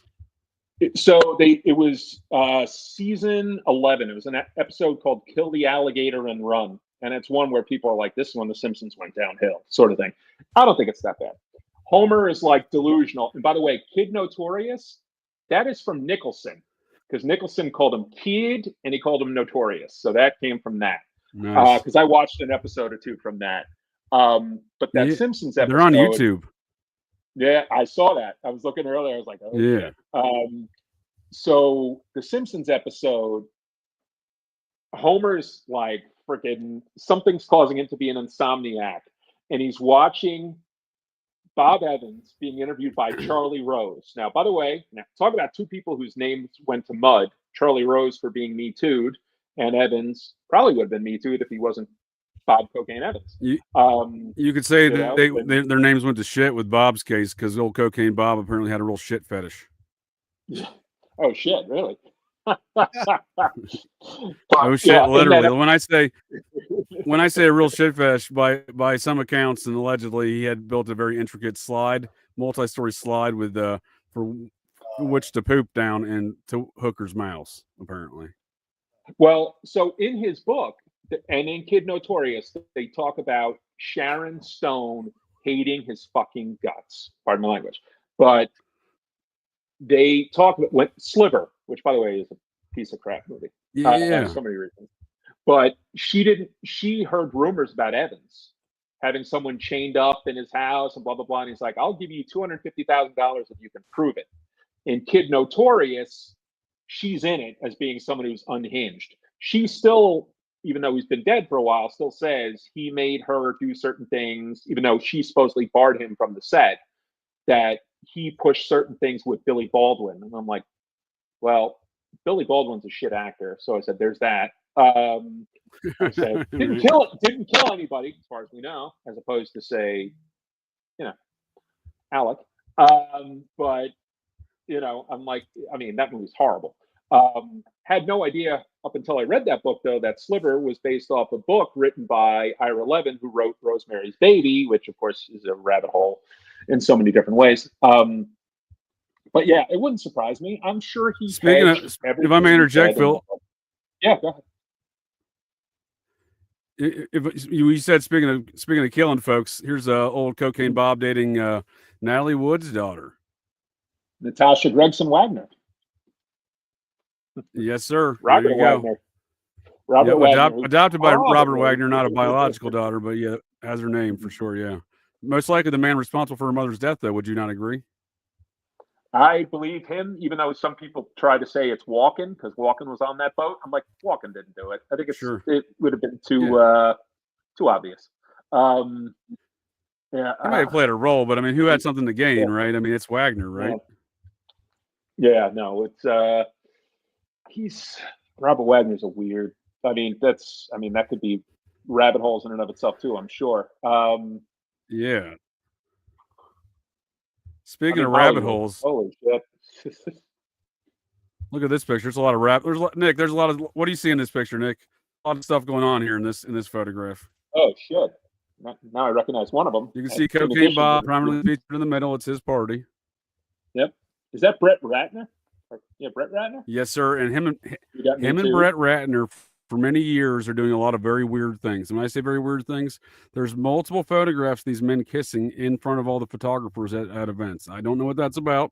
I'm not pointing any fingers, but I will ask this one question. If he's so tight with Brett Ratner, how well does he know Stephen Mnuchin, who was Brett Ratner's business partner and co-producer of all of his films from Rush Hour on? You mean Trump, Steve Mnuchin? Stephen Mnuchin, the Treasury Secretary for Donald Trump and Skull and Bonesman. Jesus Christ. That's a Bob score right there. But yeah, look at the rest of this photo. So there's Ratner. We got, I don't know who this creepy fellow is. I'll get back to you in a second. Michael Jackson, Chris Tucker. Someone's on the Epstein list. Mm-hmm. The women look stoned. The women in the picture look stoned. Right. It's quite a party, though, wouldn't you think, Nick? Yo, who's the black dude next to him? Is that who is Chris Tucker? That's what I was thinking. Is it? That's what I thought. I was like, yo, yeah. Flew Lolita Air a couple times, if I remember correctly. Oh, fuck that. Oh, more than once, yes, sir. He was on the inaugural flight with Bill Clinton on there, right? When they went over to Africa, for some reason, he was on that. And I have a lot of thoughts about Michael Jackson, but according to a couple of his victims, they claimed that Chris Tucker would pick them up and take them to go meet Michael Jackson in his private jet to go meet Michael Jackson wherever he was in the world. So he has been implicated in multiple sex trafficking scandals. That Chris Tucker, that is. Yeah, that's crazy. It's a wild party, though. Probably a lot of cocaine there, huh? I don't know about old Jacko there. I've been told that's a racist, nickname for him. I don't know if that's correct, but it is what I remember in the tabloids in the 90s. Jacko broke his backo. And that was headlines. But yeah, I mean, I don't know. He wasn't really known to be a lot of drug stuff, I don't think, but I imagine the rest of those characters, a lot of drug stuff, I imagine. But especially this creepy fella. I don't remember his name, but the guy with the weird tie. But yeah, he looks like the Crypt Keeper. Right? Yeah, he's not listed here on the notations from this Getty Images, where I got this. So I'll have to get back to you on who that character is because it's not listed. So here's old Cocaine Bob and Henry Kissinger. You mentioned Kissinger before, so there's them pounding around. This is 75, and this is a Motion Picture Academy's party for Bob. Kissinger's is +1 apparently. Just gonna have to dump out real quick. Be right back. Sure. So I've yet to listen to this one, Nick. This is a new, relative to Bob Cocaine Evans, the Cotton Club murders with Roy Reagan and whatnot, and the Medellin cartel's #1 guy's wife. The #1 dude in America, Greenberger. She's the one in prison for those murders today. Bob's indicted co-conspirator, because Bob was an unindicted co-conspirator and pled the fifth with Robert Shapiro, as Phil had mentioned earlier. So there's a new podcast that came out a couple years ago on those, the Cotton Clubs, and Christian Slater here plays, or it does, in the, I guess it's, I haven't listened to it. I think it's a fictionalized account. He's playing Bob Cocaine Evans in it, and I don't know if it's based on the book, The Cotton Club Murders. Again, I haven't gotten that far into it. I haven't listened to it, but it's weird. I didn't realize him and Christian Slater go way back. They're buds. This is 2003. This guy knows everybody, huh? Oh, dude, he's connected. He is connected. So he's like the wolf from Pulp Fiction. Dude, basically, here's him and Stan Lee. What the fuck? Can we with the Kissinger thing real quick? Go ahead. Yes, sir. With what Kissinger has been related to, like if you talk about who was it, Bryce Taylor? What was it called? Thanks for the memories. Like, I mean, that Kissinger was basically had sex slaves, and if you connect, and Kissinger had, first of all, Kissinger was a star fucker. He was a guy who just that's creepy. Kissinger was addicted to that sort of celebrity, and you throw him in with Evans, and if you throw, Evans in his autobiography multiple times refers to other people as cocksmen, which that's been a big term thrown around, that was thrown around in Chaos. And again, don't get me wrong, there's a lot of shit to say about Chaos, and I owe that all to Dana for exposing Tom O'Neill's horseshit. With Kissinger and Evans, God only knows. And then you throw in Warren Beatty. Who's to say? I'm sure there's some guys who just, because it's almost kind of like the Epstein thing. How many people were involved and how many people were just unfortunately tainted by the association? But with Evans, I'm like, I'm sure like his autobiography was kind of like, I'm not going to get into certain things about it. It'll be like Bill Belichick's girlfriend. We're not going to get into that sort of situation. We're not going to talk about the girls, like this weird shit. Yeah, Harvey Weinstein. Jesus Christ. And God only knows if Michael Eisner was involved in some weird shit, which if he was Disney, who knows? But no. Evans. Oh, and that's Peter Bart. That was his underling from Paramount right there. Peter Bart, he wrote that was Bob's number 2 at Paramount. To the autobiography, to Evans' autobiography. Yeah, exactly. That's Bob's guy right there. Yep. I like I said, I love reading books about Hollywood, and what was it called? Raging Bull and Easy Riders goes into a lot of, these guys in that, in that age. And is that Robert Evans with Slash? That's Slash from Guns N' Roses, Charlie Sheen, and the guy in the middle? Lou Adler, I think. Oh, I've heard that name. I think it's Lou Adler, maybe. On the far end. It's another dude. It's another dude from Guns N' Roses. Name a guy from Guns N' Roses. That's him. Steven Adler? One of the guys who's still alive. There we go. Steven Adler. My bad. Steven Adler. There you go. So Slash was Bob's Cocaine Bob's real life neighbor. He is also a co-star of that cartoon that Cocaine Bob did. Kid Notorious.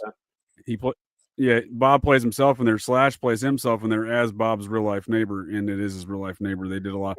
Imagine how much cocaine was done in this one picture alone.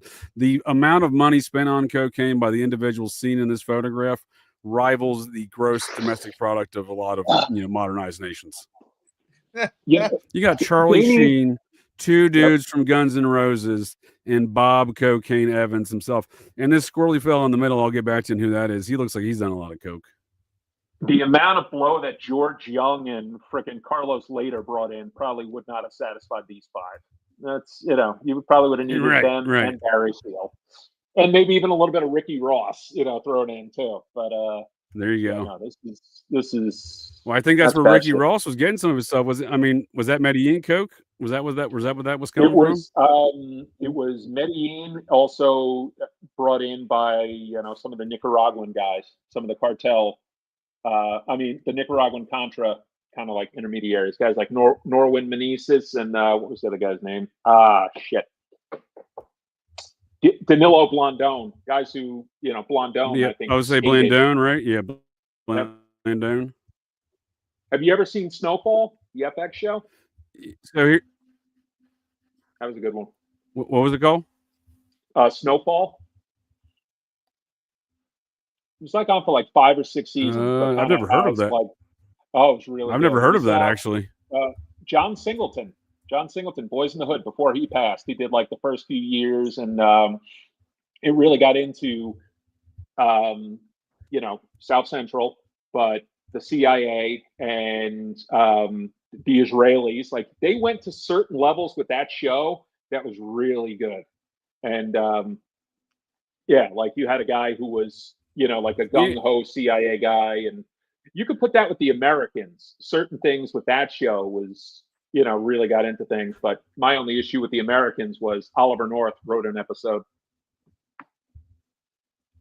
Oh, that's a problem. That's a problem indeed. So here's a question for you, Phil. I find it hard to believe there's not an intersection with the Medellin guy. Number one, they're the president of the Medellin cartel in America, Larry Greenberger's wife. Karen Laney Jacobs Greenberger, Bob Cocaine Evans, slam piece, and financier and cocaine trafficking partner in Los Angeles. At the same time, that's the Medellin coke. At the same time, Rick Ross is getting this coke through like Blandone and stuff. They're in South Central. That's the same time, right? These things are happening at the same time in Los Angeles. Are we talking about two different streams of coke, or is this the same coke? Wouldn't be surprised if it's two different. I mean, I think no matter what, even with an operation like, so just to give an example, think about the fact that in terms of covert operations, Nugan Hand, I think, was given up. They say a lot of these banks, someone might be like, okay, we're going to sacrifice this, and then they start another one. After Nugan Hand, they had Bishop, Baldwin, Rewald, Dillingham, and Wong. And that was out of Hawaii until Ron Rewald gets exposed. He tries to off himself, and then next thing you know, you have a bank like Riggs Bank. I think certain things are sacrificed for the greater good. You could have multiple pipelines when it comes to these drug rings. I think, just as much as you had in first it was Louisiana, then it was Arkansas. You had Barry Seal. You had the Cocaine Cowboys out of Miami. I just read The Last Kilo by T.J. English, who's the great author who wrote about the Westies and Born to Kill and Patty Whacked, all these great books, and about a guy named Willie Falcone. And Willie Falcone his family was Cuban, and they, exiles moved to Miami, and Willie Falcone had a whole group running coke. And they were, at one point, Willie Falcone was connected to, he was connected to one of the Cuban exiles. I can remember the name. It can drive me nuts. I think eventually they had some guys who were like connected to like the Enterprise, not Frank Sturgis, but it might have been Chichi Quintero. There was guys who were connected to that sort of. Quintero was connected to Ed Wilson and Secord and all those guys. That was like that secret team that Daniel Sheehan talked about years ago. And Sheehan's still alive. Now he's popping up with the UFO stuff.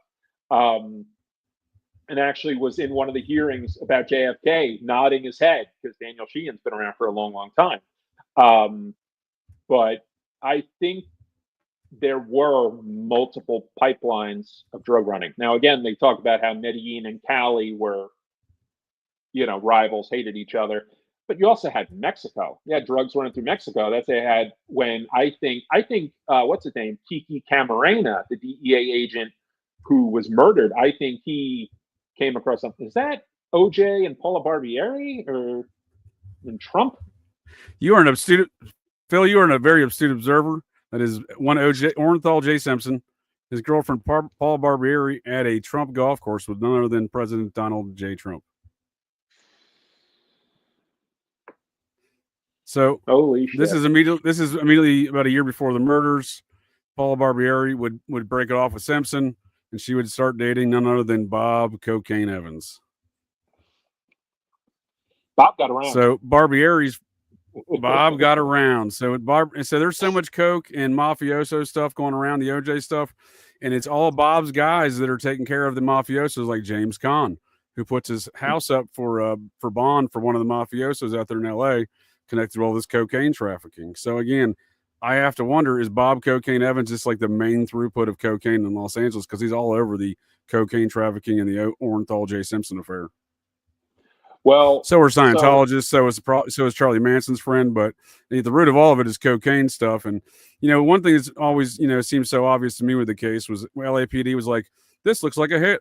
I wonder who could have done this. It's certainly not the it's certainly not the fellow this murder victim was dating. You know what I mean? Because the sister of the murder victim's dating. So one of the main witnesses for the prosecution, Nicole Brown Simpson's sister, she was dating a mob hitman at the time of the murders. You know what I mean? It's just like there's so much coke stuff. Yeah, and they use him right, and to prosecute against OJ, right? Crazy. I think what Philip Van Adder did. Philip Van Adder, I think, he's like, he used that guy to say like, oh well, I told this dude 6 months ago that we didn't, we weren't targeting Simpson. They literally rolled that mafioso hitman out in the in the trial, saying like, yeah, that dude told me that they didn't target him. That was part of the prosecution. Here's the weird thing. So in terms of the OJ case, right? I don't know Van Adder. I mean, obviously I know Van Adder from the trial. Think of two of the other cops. Oh yeah. With OJ, Mark Furman, who's disgraced, but then eventually becomes the torchbearer of the mainstream, like a murder, a simple act of murder about JFK. He writes Murder in Greenwich about Martha Moxley's murder, pinning it on Michael Skakel. And then you have Tom Lang. Tom Lang, you're getting a little bit complicated there. Tom Lang worked the 4 and the Floor murders, the Wonderland murders. Yep. John Holmes and Eddie fucking Nash. Tom Lang knew about the cocaine circle. For all we know, a guy like Eddie Nash, who, by the way, I think one of his clients and who saw when John Holmes got beaten within an inch of his life was Scott Thorson, who was Liberace's boyfriend. Who's to say Bob Evans wasn't getting friggin' cocaine from a guy like Eddie Nash? Eddie Nash, who never really, I think, served his true time for that murder. And to be honest, neither did John Holmes, because I think John Holmes went and beat 1 or 2 victims to death at Wonderland. I said Tom Lang, I think, knew about that. The first time I ever heard about an organized crime angle with OJ was, what's his name? Alex Constantine, who's still around, and he's on Facebook and whatnot. He'd written a couple of books in regards to, what was it? What the hell is it? He's written a couple of conspiracy books in relation to, just kind of the intersecting weirdness, but OJ especially. Sure. He called the Hollywood mob, Florida connection. And, well, I mean, I think Kato Kalin probably had more testimony than the dumbass surfer, stupefied look that he gave. Well, I think he's a Scientologist. I know OJ was a Scientologist. There's a lot of Scientologists that helped convict OJ, not the least of which was Marcia Clark, Scientologist married to an OT7 Sea Org guy at the time. And she was only married to that dude after her first Scientologist husband somehow got shot in the back of the head. Whoops, that was an accident by a different Scientologist. The one that pulled the trigger on the first murder, he happened to be the officiant for the second Scientologist wedding of Marcia Clark. So there's a lot of Scientology stuff going on around there. Not the least of which, we first go this national media campaign. We meet Greta Van Susteren for her first case on this. That's when America met Greta Van Susteren. And she was a very key figure in that whole reporting. She was a Scientologist. Then opposite from her on a different network, we got. Go ahead. Who'd Greta Van Susteren represent in the trial? A guy named Henry Vincent. Vincent was the mortician who ran a coal There we go. ring. There we go. Yep. and told him, was like, I'm going to defend you. A fellow West Virginian. Yes, sir. Logan County native. Mm-hmm. Take the plea. And then it was like, yeah, he got hung out to dry. I read his book.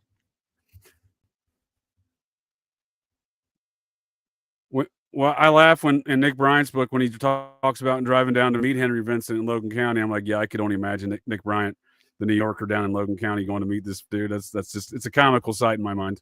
That's where I, my family hails from. Is, I wasn't born there, but I lived there sometime in my youth, and that's where my family, that's where Clan Vance is out of. There is Logan County. But yeah, so yeah, it is odd. I'd forgotten that was some Van Susteren was when she was doing attorney work still.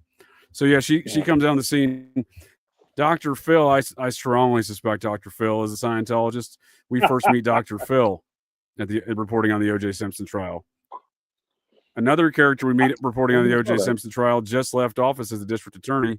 Ira Einhorn. Ira Reiner. What's his name? The former LA district attorney and friend of Charles Manson. He was Ira Reiner. Thank you, sir. Yes, sir. So he represented, I believe it was, and Richard Ramirez, and he let Bob Cocaine Evans walk because he was the DA during the Cotton Club murders that ultimately decided they're going to let this dude plead the fifth because if in the court record the judge is yelling at him, whether it's for show or not, I don't know. The judge was not happy as soon as he pled the fifth. I guess it seemed like they had a different plan because he was their key witness. And that, it seemed like they didn't announce they had a deal with the guy, but I'm pretty sure they had a deal with the guy. He reneged. The judge lost his mind because the judge lost his fucking mind. You don't see that out of a lot of judges, you know what I mean? Lodging threats, you know what I mean? You also don't see the prosecution call up in a grand jury their first witness. And presumably, your first witness is somebody you struggle to deal with. And again, it seems like that was the case here. And you don't see him call up your first witness, and then he pleads the fifth. That's so unusual and so so anomalous. So, and it is OJ's attorney, right? That's involved in Robert Shapiro. Yeah, I mean, when you think of OJ's attorneys, I think the best one, I mean, in terms of someone who might have been the better one, was probably F. Lee Bailey. In terms of history, and not saying F. Lee Bailey didn't have dirty history, I said, but you look at it. Shapiro, Dershowitz. I mean, Dershowitz is fucking dirty. Johnny Cochran, who represented Michael Jackson, if I'm not mistaken, at one point. I don't know about some of the other guys. Carl Douglas, I'm like, Barry Schreck, who was the Innocence Project or whatnot. Which I'm sure I got a lot of problems with that guy and his Innocence Project. I'm sure there are. I got a lot of bones to pick with that guy and his Innocence Project. I'm sure there are some people who are innocent. Now, don't get me wrong. Like, you want to know an opinion of a case that I'm willing to consider differently now is West Memphis 3. Because I was convinced they were railroaded, but I got William Ramsey's book, and I'm like, I'm going to read that. Yep. I said, I'm going to look into that. Because to be honest, she's not watching. My cousin, who Scottsdale, was a big proponent of their innocence and actually did a campaign because she was a model and she did a whole thing for them. And she's like, no, they're innocent. I read Mara Leverett's book, Devil's Knot. And Mara Leverett wrote Boys on the Tracks about Kevin Ives and Don Henry, the two high school kids who got whacked out, Mina, that whole, Mina thing. Well, in regards to the OJ, I didn't know that was the same crossover with authors, or that's very interesting. And with regards to the OJ team, I think from my perspective, I think Robert Kardashian is the one who gave a shit about OJ. And that's I think he really did. That's just I think they were really good friends. They had been for many years by that point. Whether or not Kardashian was also a Scientologist, they met back in the early 70s, so they've been friends for many years. But in regards to F. Lee Bailey, in Iran Contra, when the dominoes kind of fell in that situation, he's the director of that bank in Miami, along with the U.S. attorney for the Southern District of Florida. They're both the co-directors of this bank that has been that's owned 28% by the BCCI and have been laundering drug money for the CIA. And in turn, that bank was the largest owner of the junk bonds of Michael Milken and Leon Black, from the Drexel Burnham Lambert scandal. Milken goes to prison. Leon Black walks. Leon Black's associated with the Idaho 4 situation. He's in business with the University of Idaho today over a procurement of the University of Phoenix against all laws, regulations, and rules. He's in deep with the president of the University of Idaho. So he's got some really extensive money laundering situations. He's also paid over $200 million to avoid future litigations with victims of the Epstein situation. So he seems like he's got some malfeasance and diddling situations going on there too. But F. Lee Bailey, he kind of walked. He's the head of this CIA bank that's being all these junk bond. They had $1.5 billion in junk bond out of that bank. And again, when all this stuff fell, the early 90s there, they were left holding sitting, without a chair there. Again, I guess they eventually got the free pass, but they got roasted a little bit because who would have thought the U.S. attorney for a district is running the CIA bank, doing all this drug money that's also connected to this other huge scandal, right? And again, nothing gets resolved, in my opinion. A lot of these folks walk, and we still see it today. Well, so in regards to junk bonds, think of the end of the movie Casino, when you have De Niro's narration. What could help rebuild the pyramids? Junk bonds. You went from the Central States pension fund of the Teamsters to Michael Milken's money. By the way, who prosecuted Michael Milken? Rudolph Giuliani. And some people are like, wow, that was a tough find and this and that. Like, I've read what was it? I think it was Den of Thieves. Not the Gerard Butler movie, Den of Thieves, which was the book about Michael Milken, Ivan Boesky, who was used to a degree, and Milken for Gordon Gekko in Wall Street. Because Ivan Boesky is the one who kind of gave the greed is good. And then later on, they said Boesky said he had CIA connections. And again, who's to say that certain money from, let's face it, they always talk about the $100 bill with the cocaine residue.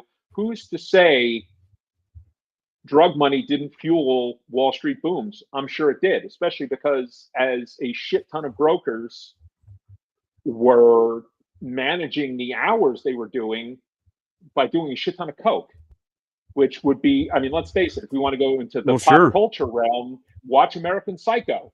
Like Patrick Bateman, that character and all of his friends are fueled by coke. How most of them didn't wind up becoming serial killers is beyond me, but they were all doing shit, and in the end they were managing other people's money. Is that Franco or is that friggin' Evans's tit? I can't even tell in between. That looks like fucking James Franco. He does look like Ally McGraw and Evans' kid, Josh Evans, but no, that's James Franco, sir. And I want to get into one. I figured you're knowledgeable in the Son of Sam stuff. I want to get into some of this stuff here next. And I have a Long Beach relation with that too, with Franco. Oh shit. Oh, okay. Oh. City by the Sea. So this is the premiere of Spider-Man 2. Oh, what city? Which one's that? City by the Sea? City by the Sea was based off of, and I'm going to give you, there's a personal link to it. City by the Sea was a movie with James Franco and Robert De Niro that came out, I think, in like 03, 04. And it was about a murder. All right. City by the Sea is what they call Long Beach. The murder involved a kid named Joey LaMarca. His dad, Vincent, was a cop. My dad used to play in card games with Vinny LaMarca. Vinny LaMarca's dad was one of the last people executed in the state of New York back in the day. Joey did a murder that was related to drugs. The guy he killed, I met that same year because I worked at the beach park in Long Beach. The guy he killed was named Jim or James, but I remember him because when I saw the picture, I was like, holy shit, I fucking met this guy. When you talk about a 6 degree and when you're like, that's not even a 1 degree, that's a half. And I wasn't involved in drugs and shit, in high school. I just wasn't. My dad was a cop, even when I worked at the beach park, I was like, shit, if I fuck up, it's getting back to my dad. He drives by every fucking day. But yeah, City by the Sea, even though it was filmed in like Asbury Park, they didn't film it in Long Beach bunch of cunty people in Long Beach, but like they don't want those people there. But that situation, my dad said later on, he's like, yeah, we chased Joey LaMarca, we didn't catch him. Like Joey LaMarca murdered this kid, and his dad was trying to bring him in just before something worse would have happened to him. Long Beach is mentioned in the Ultimate Evil book.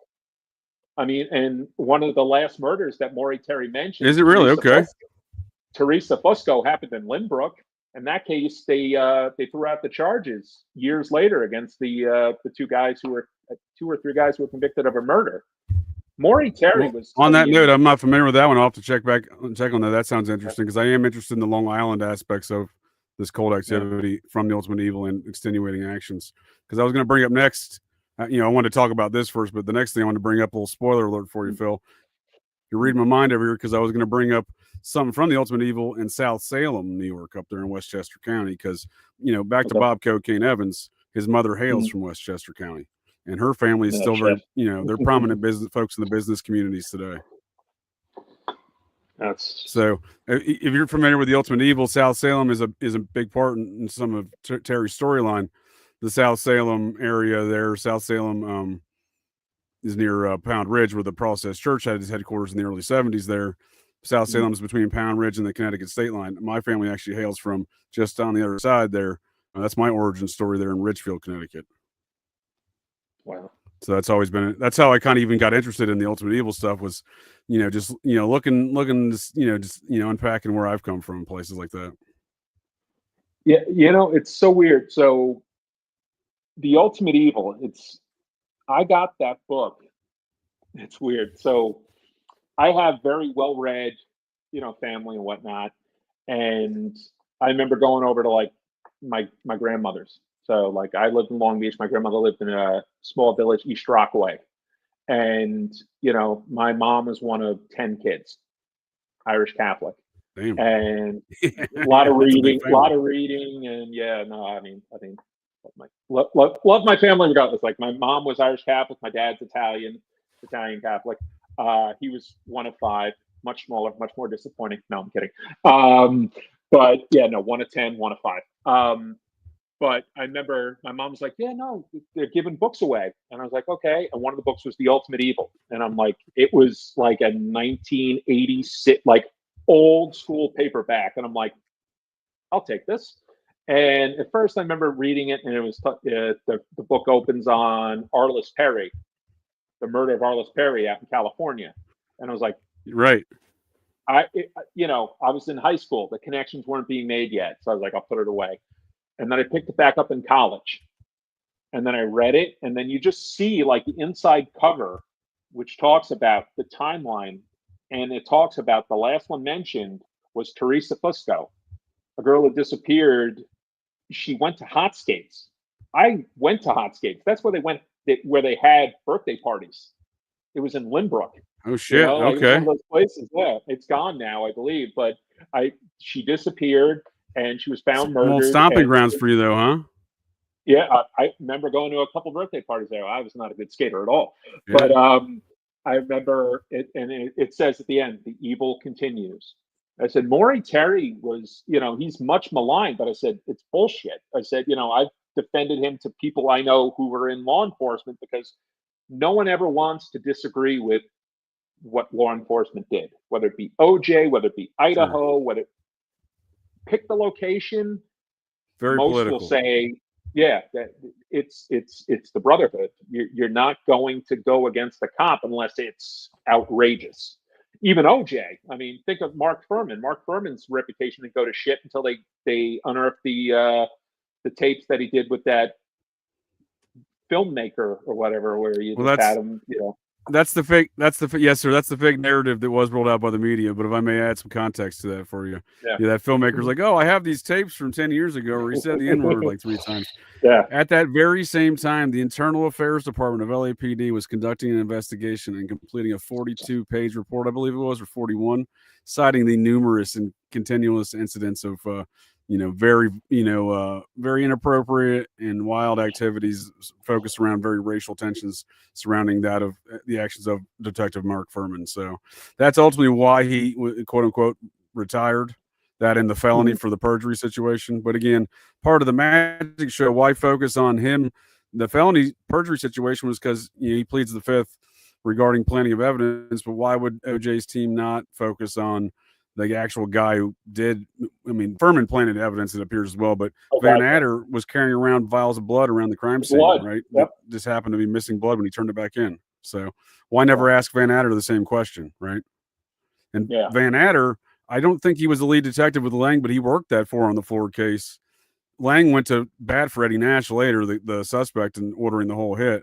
The weird underage club kid owner, kid club owner from, they had that weird dance club for kids and teens that was open all night in Hollywood. It was very strange. I was owned by Eddie Nash, the Unicorn Lounge or some dumb shit. But Van Adder was the guy that put cuffs on Roman Polanski for the rape of that 13-year-old before he fled the country. And Van Adder was a rookie cop at the Tate Polanski house. That's insane. Just a quick thing.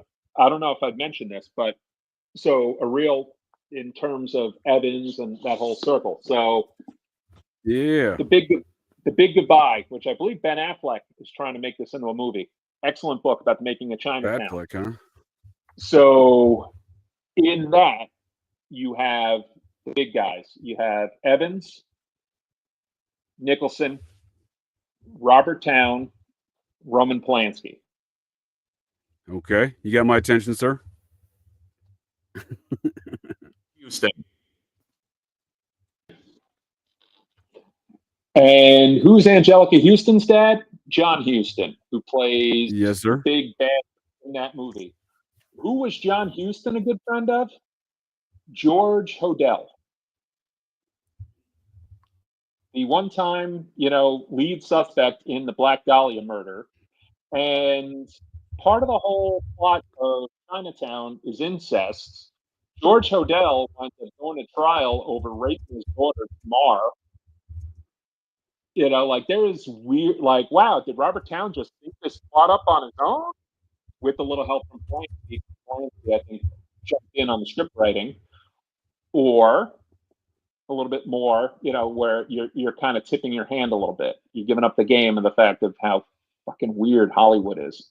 I think honestly, so much of the best stories of Hollywood are fucked up people telling fucked up stories. Just giving up the ghost. Right. I said Chinatown is a great story, but when I finally watched that movie, when you understand what she's my sister, she's my daughter, truly means and how screwy that is, and then you had who was it? Fauna Hodel. Later on, there was she said she was the product of George Hodel and Tamar Hodel's incest, and there was a book called One Day She Will Darken because they said she had dark skin. It's just weird shit. I mean, and that John Huston was friends with Hodel, and Hodel might have been performing abortions, and in addition was public health director. Like they said, he was entrenched with the LAPD. There was just such weird shit to that. And then another James Ellroy connection is that Hodel's son, who becomes a cop, later on fingers his dad for being Elizabeth Short's killer, the Zodiac killer, and whacking James Ellroy's mom. Because James Ellroy's mother was murdered. And it's okay, is this real or are you just bullshitting? A good portion of it. You just fucking with me? Is this a bit? Yeah. Yeah, that crew with John Huston, though, they're dark, man, with George Hodel. You got John Barrymore, Drew Barrymore's grandfather. You got is that her father or grandfather? Her grandfather. You got Man Ray, the weird artist who did some abstract art. You got John Carradine. John Carradine, yeah. His sons became prominent members of Hollywood, did they not? And again, one of them is associated with the scene over there at Cielo Drive. I think it was David. I think David was associated with the crowd there with Polanski. It was either him or Keith. Keith's the oldest one. You got Keith, you got David, and you got the Revenge of the Nerds one. Robert. Yep. Robert, thank you. Yes, sir. Yep. I think it was either Keith or David. It was associated. I think it was David was associated with that crowd. So David Carradine, probably a Scientologist. He's high up on my list of secret Scientologists. He was the MC for their. He was the MC for their Hollywood parade, their famous Hollywood parade there in Hollywood. Their famous Christmas parade in Hollywood, just in the months preceding his death. Because after that, he would go immediately to Thailand to film that movie, and then he would die of an apparent autoerotic asphyxiation over there. It makes me think, what's his name? Randy Quaid was on the right path with the whole Star Whackers. Remember when he? I believe him. Sure. Especially when you're dealing with Scientology, right? I mean, that's some in the process. So back to Cocaine Bob. Like, I honestly think Terry was onto something in The Ultimate Evil. Is kind of, he never really comes out and says it, but he kind of paints Bob as this, Cocaine Bob as this major figure in the process situation in Los Angeles, right? Well, just to give like a parallel, so I believe in The Ultimate Evil they talk about the Stacy Moskowitz murder, that they had a tape of that. Like, they had a true snuff film. Yep. Now, think of 8mm. Yep. When they make that movie 8mm with Nicolas Cage and Joaquin Phoenix and all those guys. Who's to say that wasn't? I remember seeing a book in a bookstore that said, "Oh, snuff, it's an urban legend." No, I mean, if you tape a murder and someone gets their rocks off with it, that's a snuff film. Yeah. No matter what. No, there's a lot to that. There's a lot to that because the 8mm stuff. I mean, that's where this mainstream pornography grew out of, and was all process related activity. So Linda Lovelace, the star of, is her name? I believe the star of Deep Throat. Linda Lovelace. That was yep. Michael Franchise's dad. Funded that 1972 film Deep Throat. It premiered at the Pussycat Theaters. Oh, really? Well, because Deep Throat was the most profitable adult film of all time.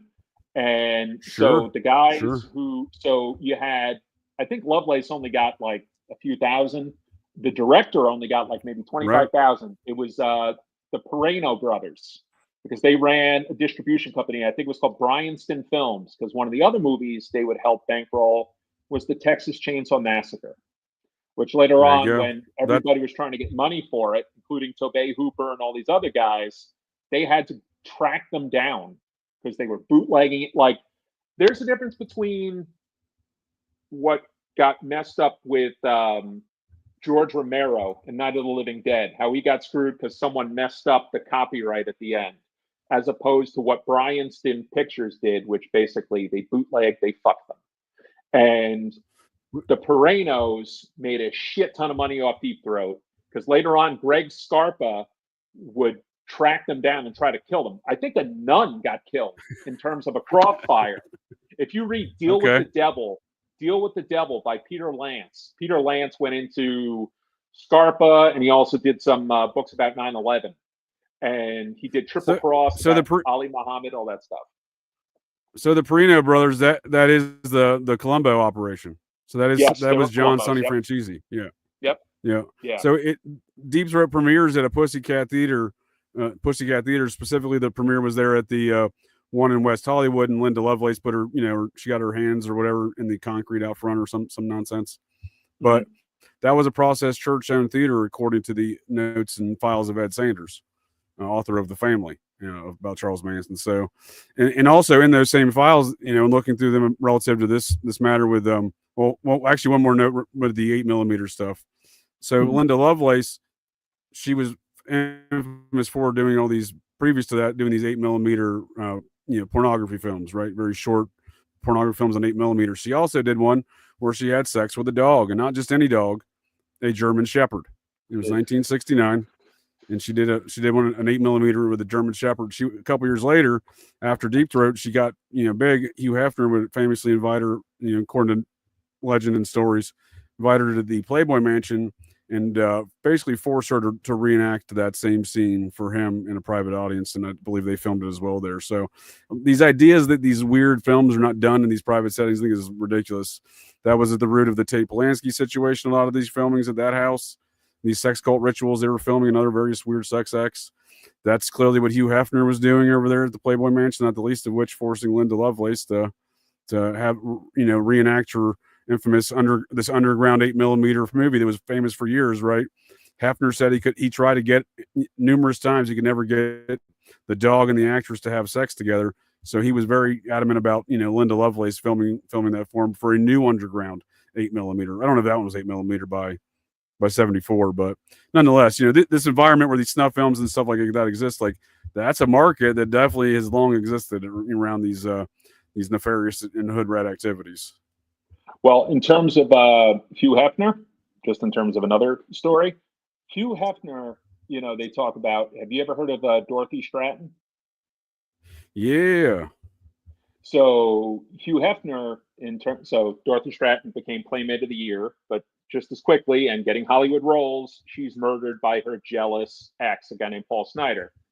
Hugh Hefner is at one end of the spectrum of people who cared and exploited her, and the other was a guy named Peter Bogdanovich.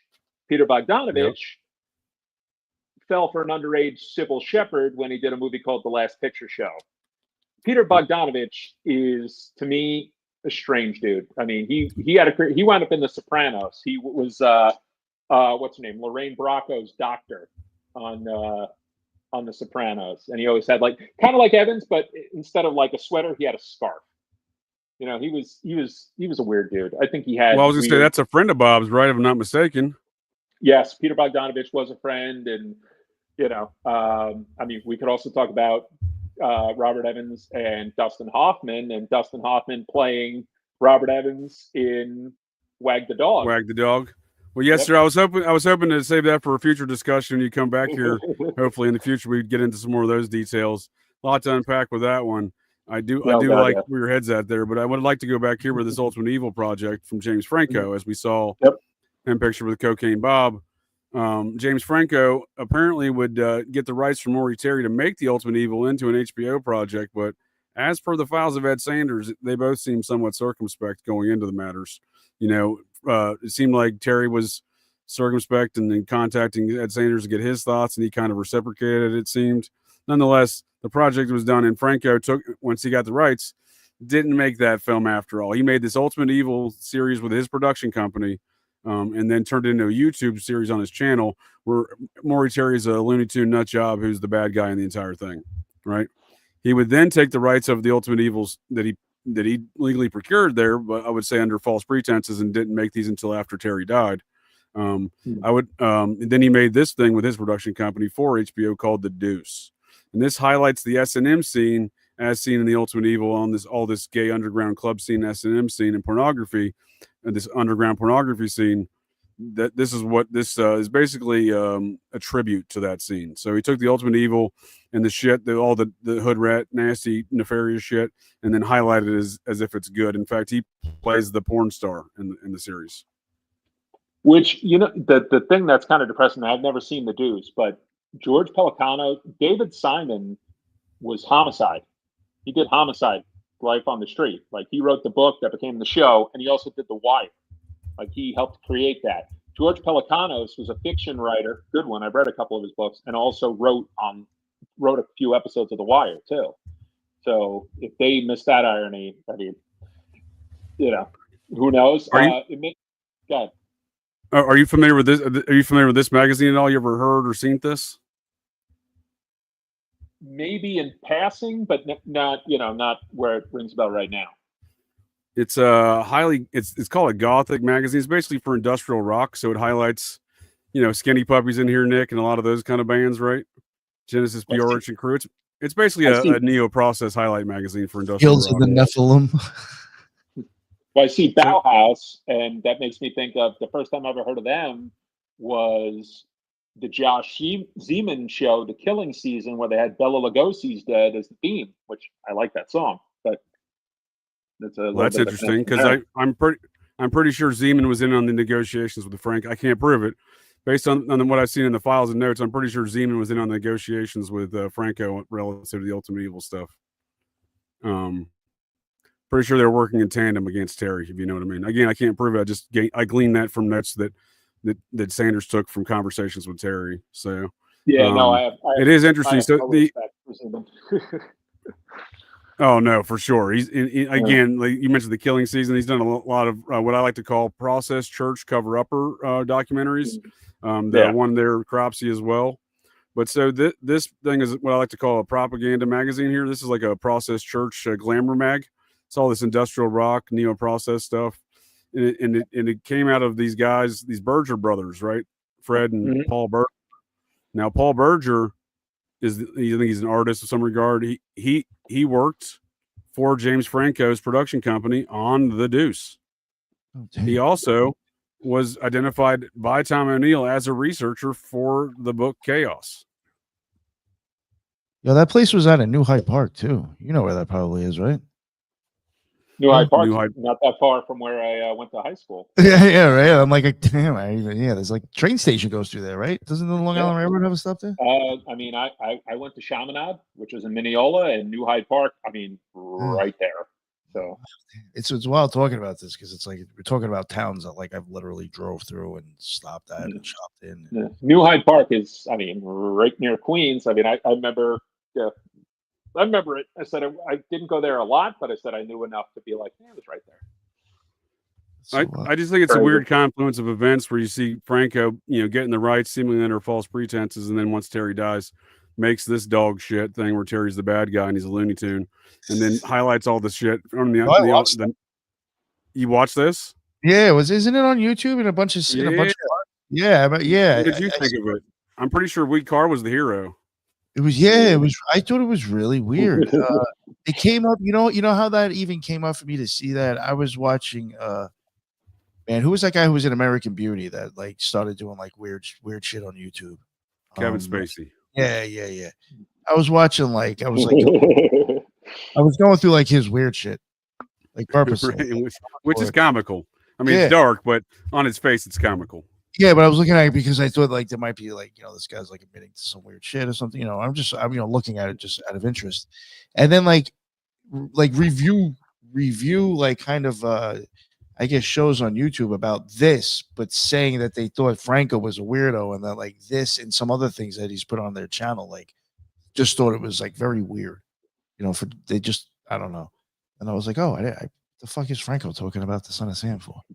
So I went over there and I checked out his stuff. I thought it was interesting. It was definitely different. It's creepy. And I think if I remember correctly, doesn't he have some weird shit on his YouTube besides that? Oh, dude, all those scandals around the young teenage girls he was apparently diddling at his acting school. That's probably the tip of the iceberg with this guy. You know what I mean? Well, that was the thing that led Seth Rogen to because they were best friends, to back away from him. Like, there was just weird stuff. Franco's weird. I mean, for a while, to be honest, outside of the person, I didn't think he was talented. I mean, you watch him in City by the Sea, he's horrible. And then the only person who's worse than him at acting was his brother Dave. And they did that movie about the worst movie of all time. What was it, The Room or whatever it was, that became like a whole thing. Like, that's one thing, but then you look at certain things like, he had weird behavior going back to when he was on Freaks and Geeks.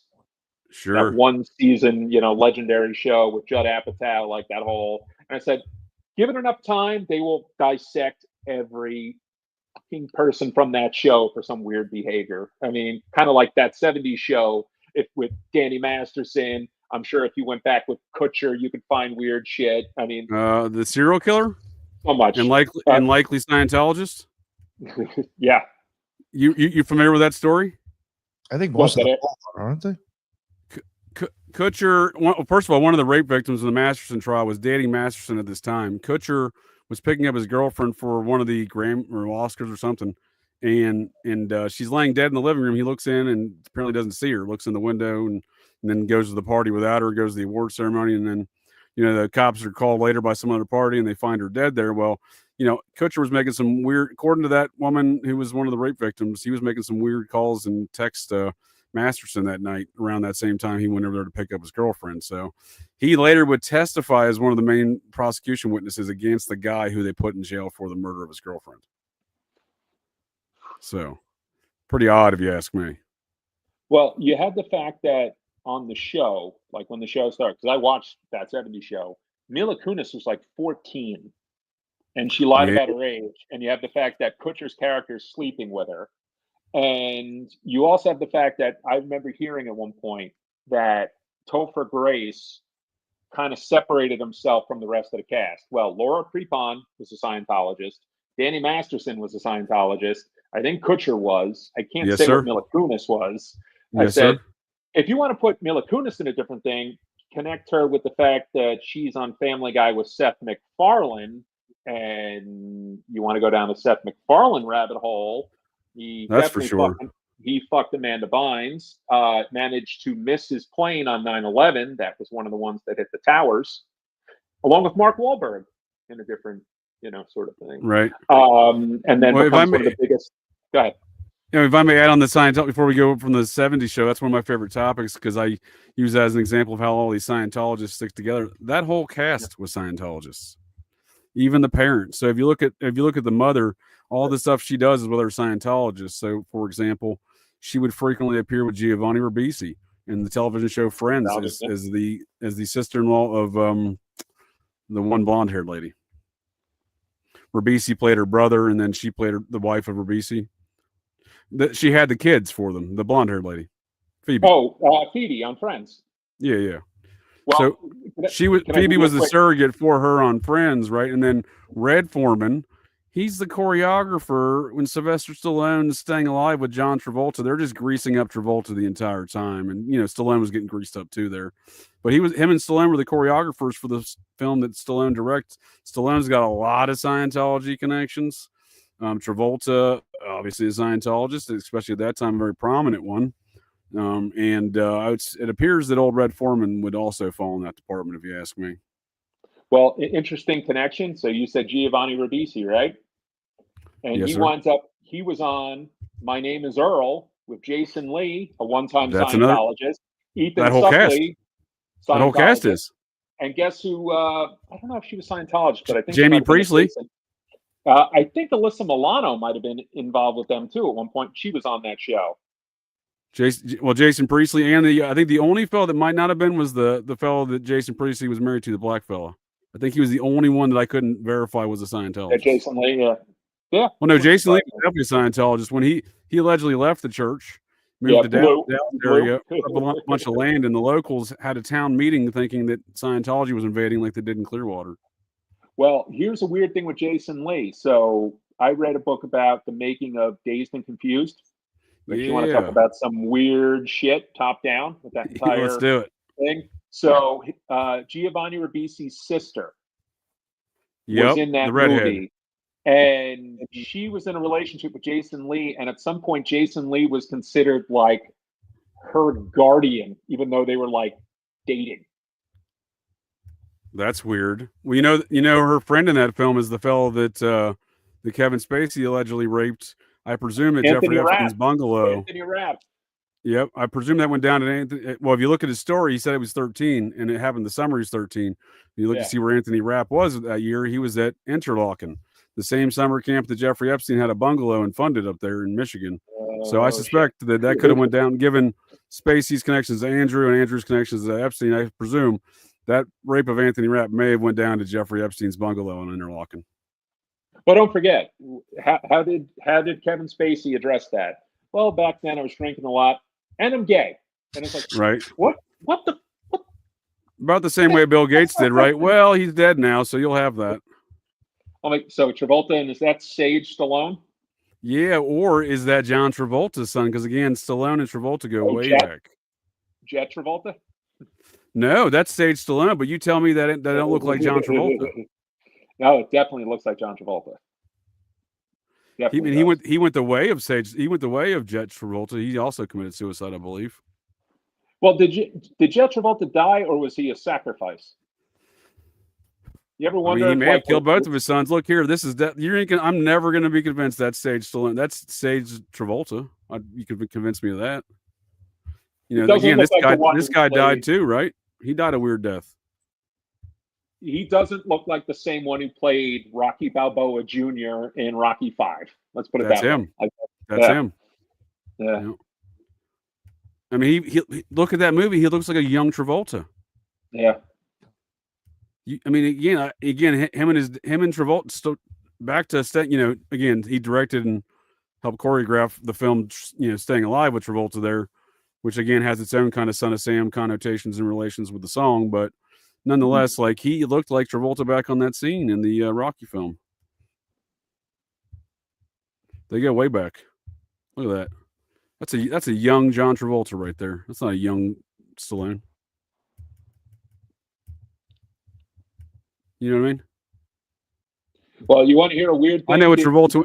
I know it's Travolta when I've seen one, sir. I almost shot the man. I can spot a Travolta even late at night on a dark airport. You know what I mean? When he's touching my aircraft, getting real handsy with it. That there, sir, is a Travolta. That's all I'm saying. Oh my God.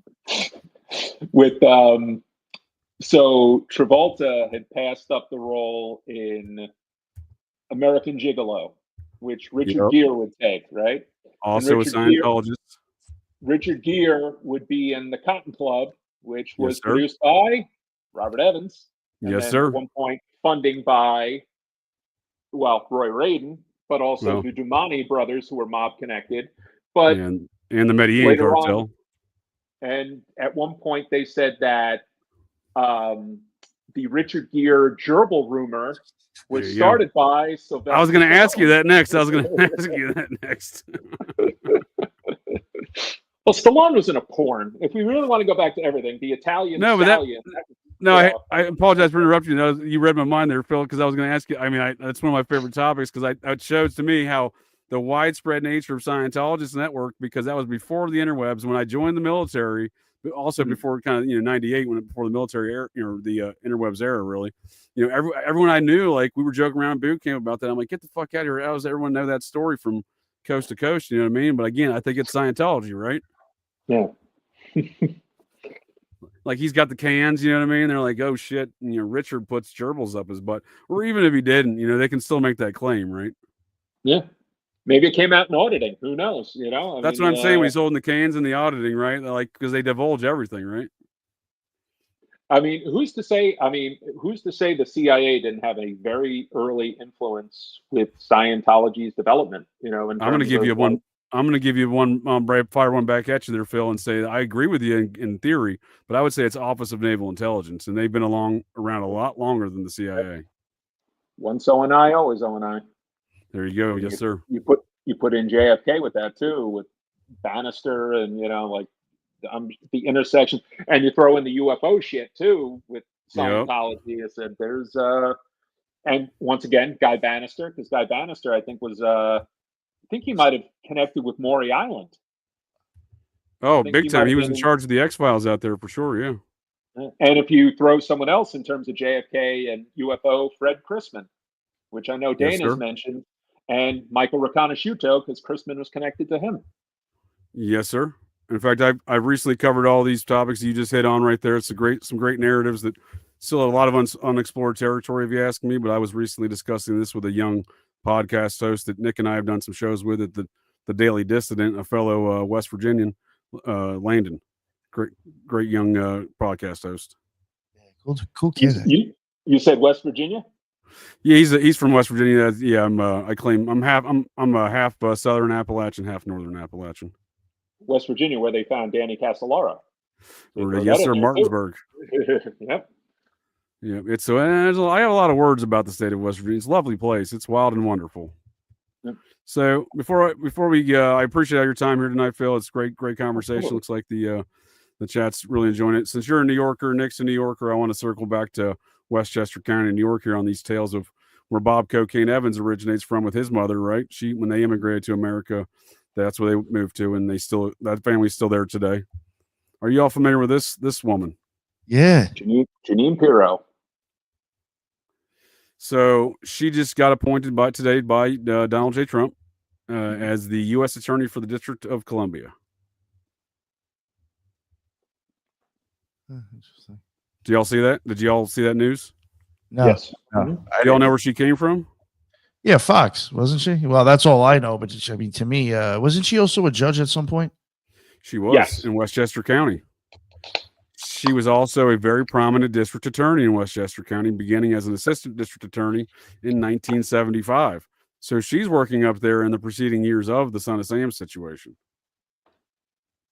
That I did not know. Okay. And according to, I don't know this for a fact, but according to what her assignment was, she would have likely been working the Dartman case. Oh shit. Yeah.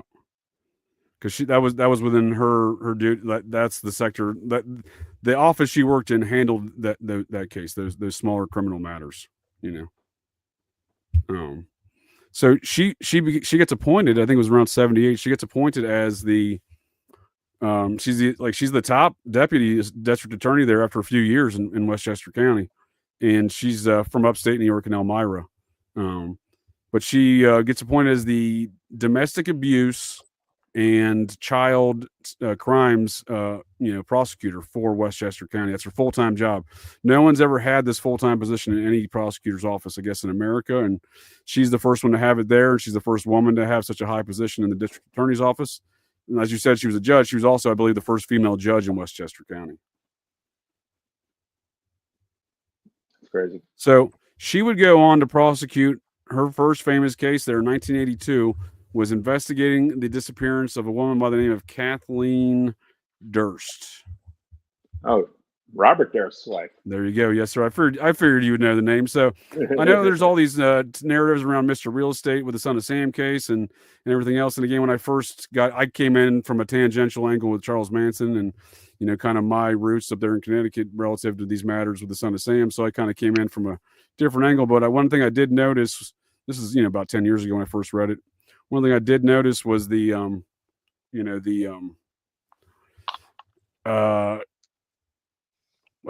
apologize. I forget where I was going with it. Oh, yeah. So was the real estate situation and the mystery around Mr. Real Estate. And I'm not trying to argue that the Durst family, the real estate family, the Durst family is involved in that. But what it does seem to me is, after getting more knowledgeable about the subjects, is you not only have the Donovan family, one of the OG Process Church members who's out there still in Kanab, Utah today. The father worked on the same real estate board in Westchester County with Helen Donovan. So there is seemingly some sort of real estate connection in the area with this real estate board and whatnot. The Dursts are up there as well, and out of Scarsdale in Westchester County as a prominent family.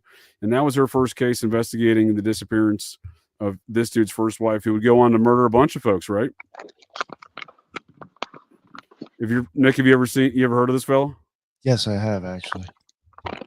You have a minute ago, but yes, I remember this guy. Yeah, he hit on his face. They did this HBO series where he apparently admits. I've never seen it, but he apparently admits to the murders. I mean, he died in federal prison, I believe, just a couple years ago. But I did see the Ryan Gosling film, starting a biopic. I guess a fictionalized version, but I think it was fairly accurate. Of this story. And that's the first disappearance is his wife, Kathleen, and they were living in South Salem, New York.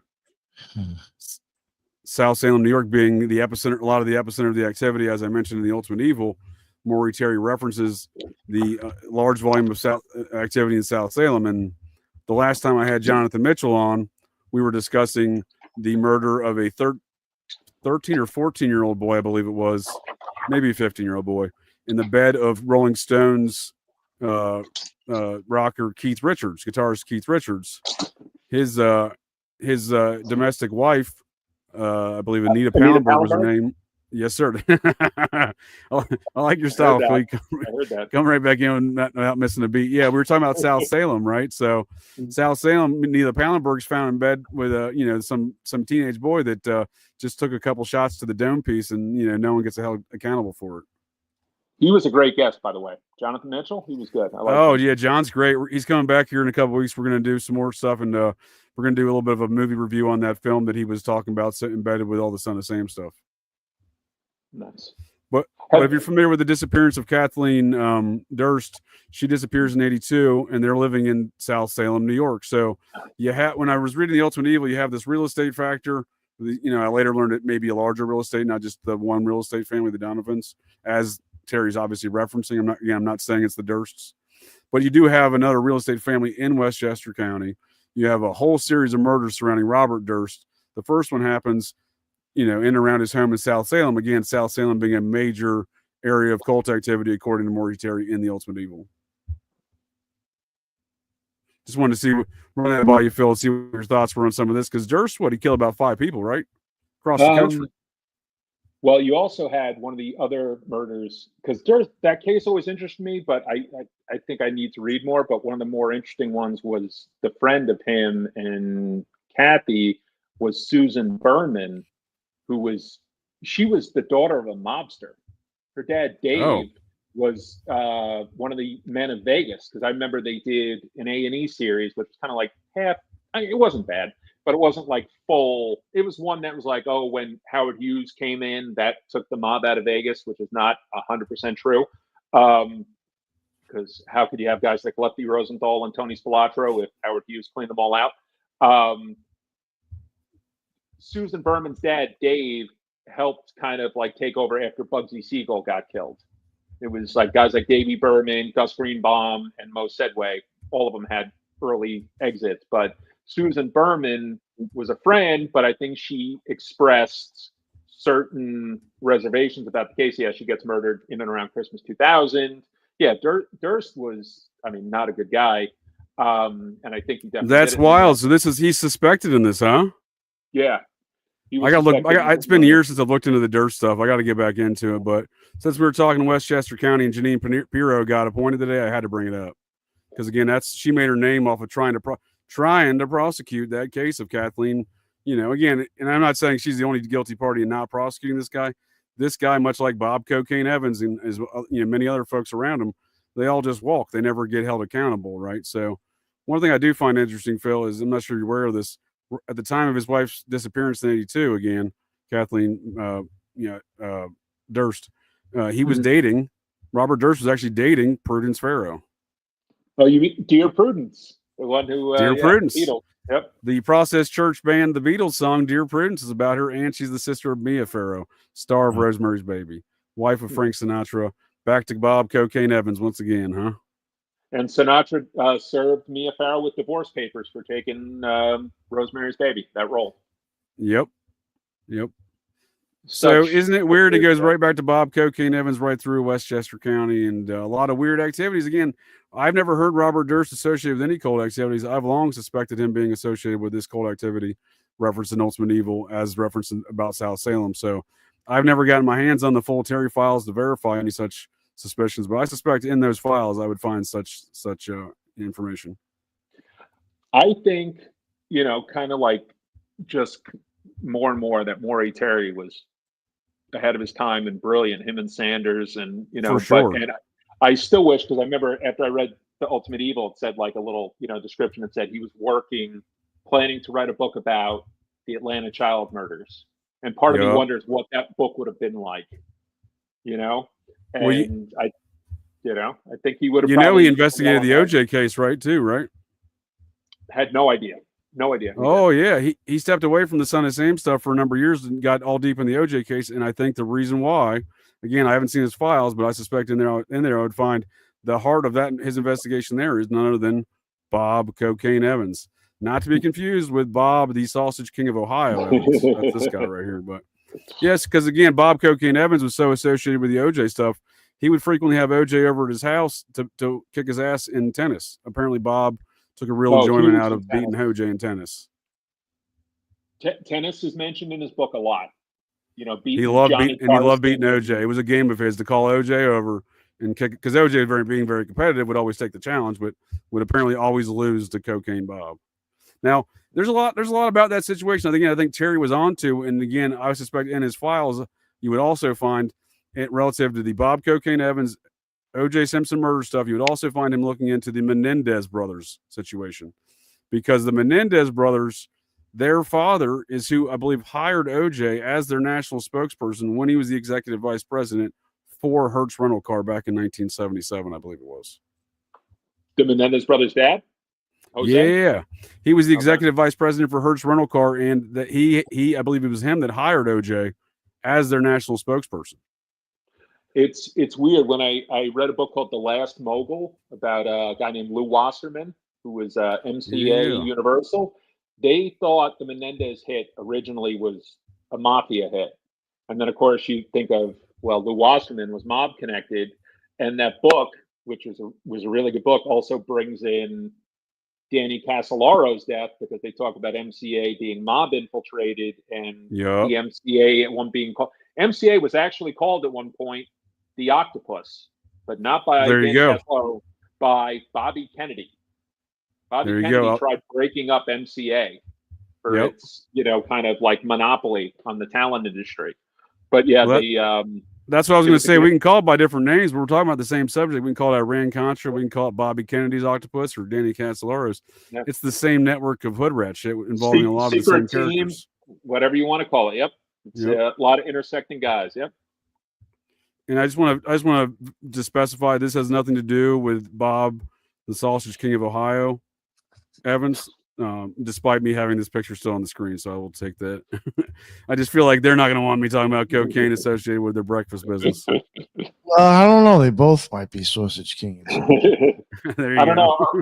Sausage King, all I can think of is Abe Froman, the Sausage King of Chicago. But that's why I call Bob Evans the Sausage King of Ohio, because of that. So I think there's a lot to that MCA stuff. For example, the fellow that's behind a lot of this Diddy stuff, the Britney stuff, Britney Spears, all that guardianship nonsense, or the record, the Universal dude who's connected in with the Bronfmans and everything else. These guys are all directly connected into Iran-Contra. So that's what I'm saying. Like, we can call these things by different names. I mean, Casolaro and Kennedy were onto something by calling it an octopus because they have different tentacles for sure.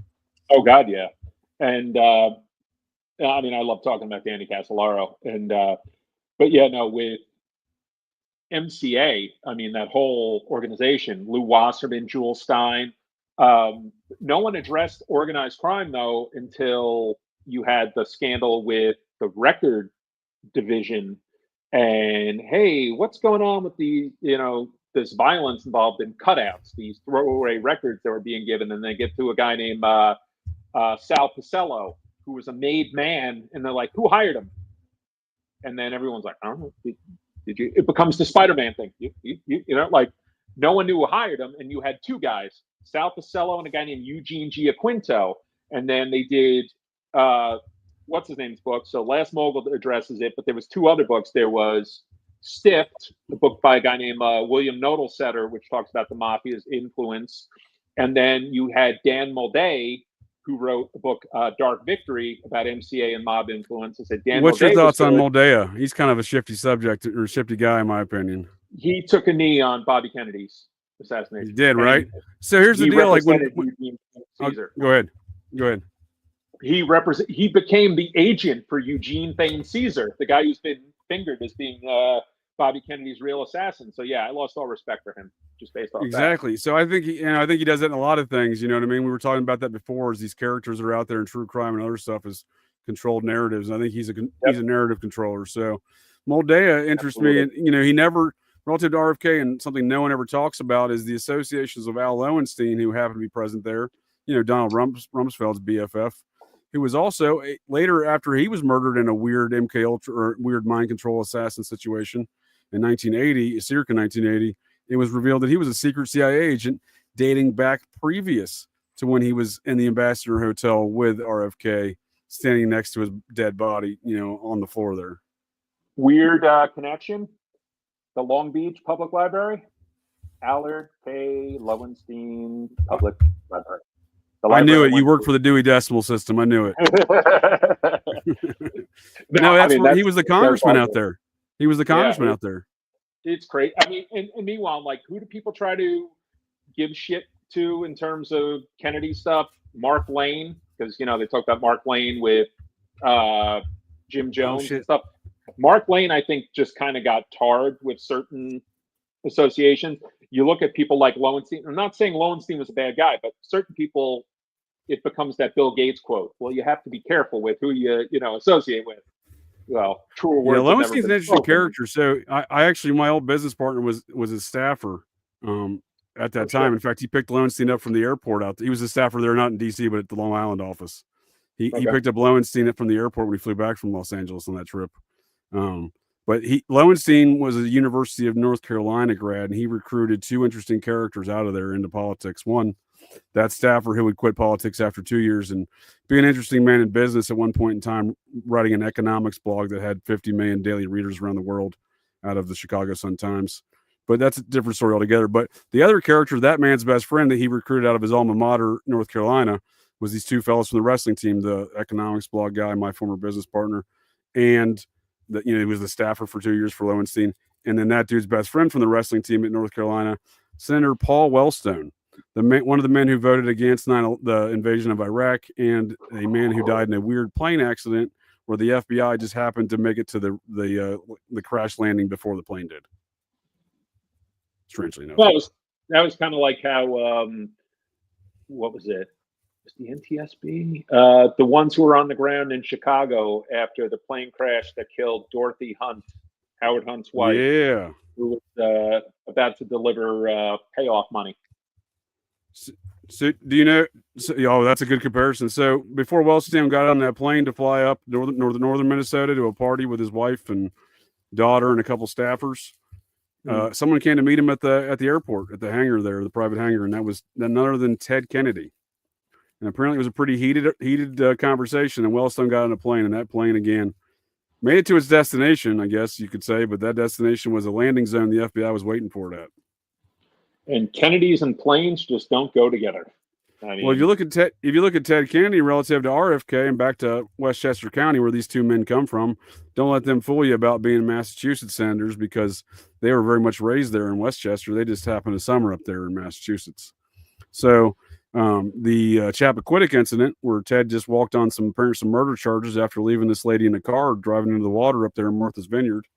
Actually, that site where that happened, that's about that's less than a mile from the site where we had tonight's intro, where my former stalker and almost PR guy, Buffalo Jared Reviza, filmed that little introductory video. That was literally within eyesight of that's Chappaquiddick. That's where that is in Martha's Vineyard. That's right by there. Do we really even know what the fuck Chappaquiddick was about? I mean, in the long run, I'm like, that's a great point. And once again, Phil, you read my mind. So the woman that dies in Chappaquiddick was essentially like the main staffer for RFK's campaign from '68. So she would have been in the know of a lot of shit. Yeah, I think that's why Howard Hunt, if not one of the other guys. So you had Hunt, but you had Nixon had a couple of guys who were like former NYPD. A guy named Tony Ulasewicz and a guy named John Caulfield. I forget which one was sent up in the aftermath of Chappaquiddick, because Chappaquiddick happened right around the time of Apollo. Well, the moon landing. But right. The Apollo affair. Yeah, we made it, but now we just can't. We can't get through that. Once we get through the Van Allen belt. It was 2 days later. It was July 18th, because that was July 16th on the launch, 1969. So so RFK would have been murdered 13 months prior then, right? So they were trying to shut somebody up about the situation. So it's funny. So and also in '68, Ted Kennedy's meeting with the Process Church in Cambridge, being introduced by the mayor of Cambridge, or I believe it was vice versa. Either the mayor was introducing him to the Process Church or vice versa, but nonetheless, preceding the Chappaquiddick event, again, the process being connected to the RFK situation, numerous capacities, not the least of which was the Tate Polanski dinner with RFK the night before his murder at the Ambassador Hotel. So I don't know. I just find it very odd. You have all these with that chat. We don't really know much about Chappaquiddick, and what does seem to happen is Ted Kennedy's some sort of angel of death or some sort of Grim Reaper situation. But I think it's very weird, his connections to a lot of things. And again, he goes right back to RFK because he seemingly gave Paul Wellstone the kiss of death, and Paul Wellstone was recruited into politics by Al Lowenstein. Again, Al Lowenstein, UNC alma mater, who went down to UNC and recruited these guys from the wrestling team, Paul Wellstone, that is. And, so there is that weird connection because Lowenstein's CIA and Lowenstein's there at the Ambassador Hotel with RFK. It's wow. A lot of stuff there. But if I can make this last point here before we close things out for the evening, Phil, and I do appreciate your time as well as Nick's as always. You're mentioning the mob and record companies. Are you familiar with Buddha Records? I'm seeing some of the names thrown here, but Gladys Knight and the Pips. Captain Beefheart and his magical band. I've seen Artie Rip. I've seen that name before. Okay. Artie Rip. So Captain Beefheart was part of the Laurel Canyon crew underneath Frank Zappa. So, but the record company he is on his Buddha Records. This was owned by Sonny Franchise. Yeah, he had his fingers in a lot. Just a quick personal note. Sure. My cousin was a detective and investigated organized crime. His dear, like that catch was John Sonny Francis. Oh, he shit. never got him, but he wanted him because again, he was the white whale. Yeah, he was his Moby Dick. John Sonny Francis, he always lied about his age. He might have been 100. He might have been 103. Right. I read the book that they did about Sonny Franchise. But yeah, my cousin wanted to fucking nail his ass to the wall because people believed he was the true head of the Columbos. And for good reason. People might have denied that, but all you got to look to is Vinny the Chin with the Genovese family. How many people are like, oh, Fat Tony's the boss? Fat Tony Salerno was the front man. Kind of like how Vegas had the front man, you had front men in the mafia. And Sonny Franchise probably was running the Columbos for a good portion of the time. Sure. I know. I think he was. He was the power there. Yeah. Nick, do you know Vinny the Chin? So I do the guy with the rope at the bathroom. Yeah, that dude was brilliant. Dude, he used to walk around the fucking Hell's Kitchen area wearing that fucking robe. Yeah, people thought he was nuts. Yeah, they did for real, dude. Giuliani couldn't prosecute him because he's like, I could never get anyone. He said I could never get anyone to convince a jury that man was anything but nuts. I was like, that's a good fucking cover. His brother Louis was at the Italian American Civil Rights Parade when Joe Colombo got shot. There you go. And his other brother, Mario, was a gangster. So, you had all that. And it was funny enough when I did a podcast with Cheney. I did her Secret Society of Good Guys. I came out. I had the bathrobe on. I'm doing my Vinny the Chin. Oh, that's awesome. You could never say his name. If you said it, they're like, no. They didn't want it. He was kind of the way the Sopranos did it when Tony Soprano took over, but everybody looked at Junior. That was kind of the way. You had the guy behind the guy. Vinny the Chin was that guy. For sure, right. No, he was. That's a great point. So wasn't Vinny the Chin the guy that got the Westies basically just murking a bunch of his opponents? I think he was. Or at least one faction of the Westies. I think the Weatherstone faction.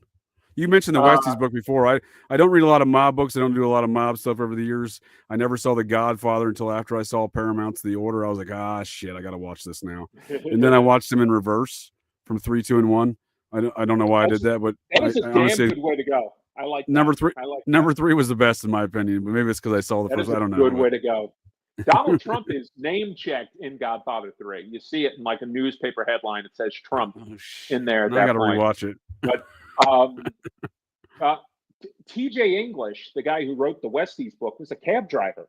That was his career, but I think he just was a street guy. So we're approaching the anniversary of the murder of Mickey Spillane. Mickey Spillane wasn't a Westie, but he was the Irish gang boss. The Westies was Jimmy Coonan, Mickey Featherstone, James McElroy, Kevin Kelly, Billy Boken, who was the? You had they were a mix of sort of guys, but at one point they were kidnapping gangsters. One of the they were selling their services out to the Gambino and the Lucchese, not Lucchese's, but the who's Vinny the Chin? What's he want? Which Genovese? Thank you. So at one point, I believe they were selling their services out, and I think Vinny the Chin was somehow, playing a bigger puppet master and stuff. It's been years since I read the book, but that was kind of what I recalled. They were connected with the Roy DeMeo, which Dana's mentioned too. Roy DeMeo. So that's the Gambinos, right?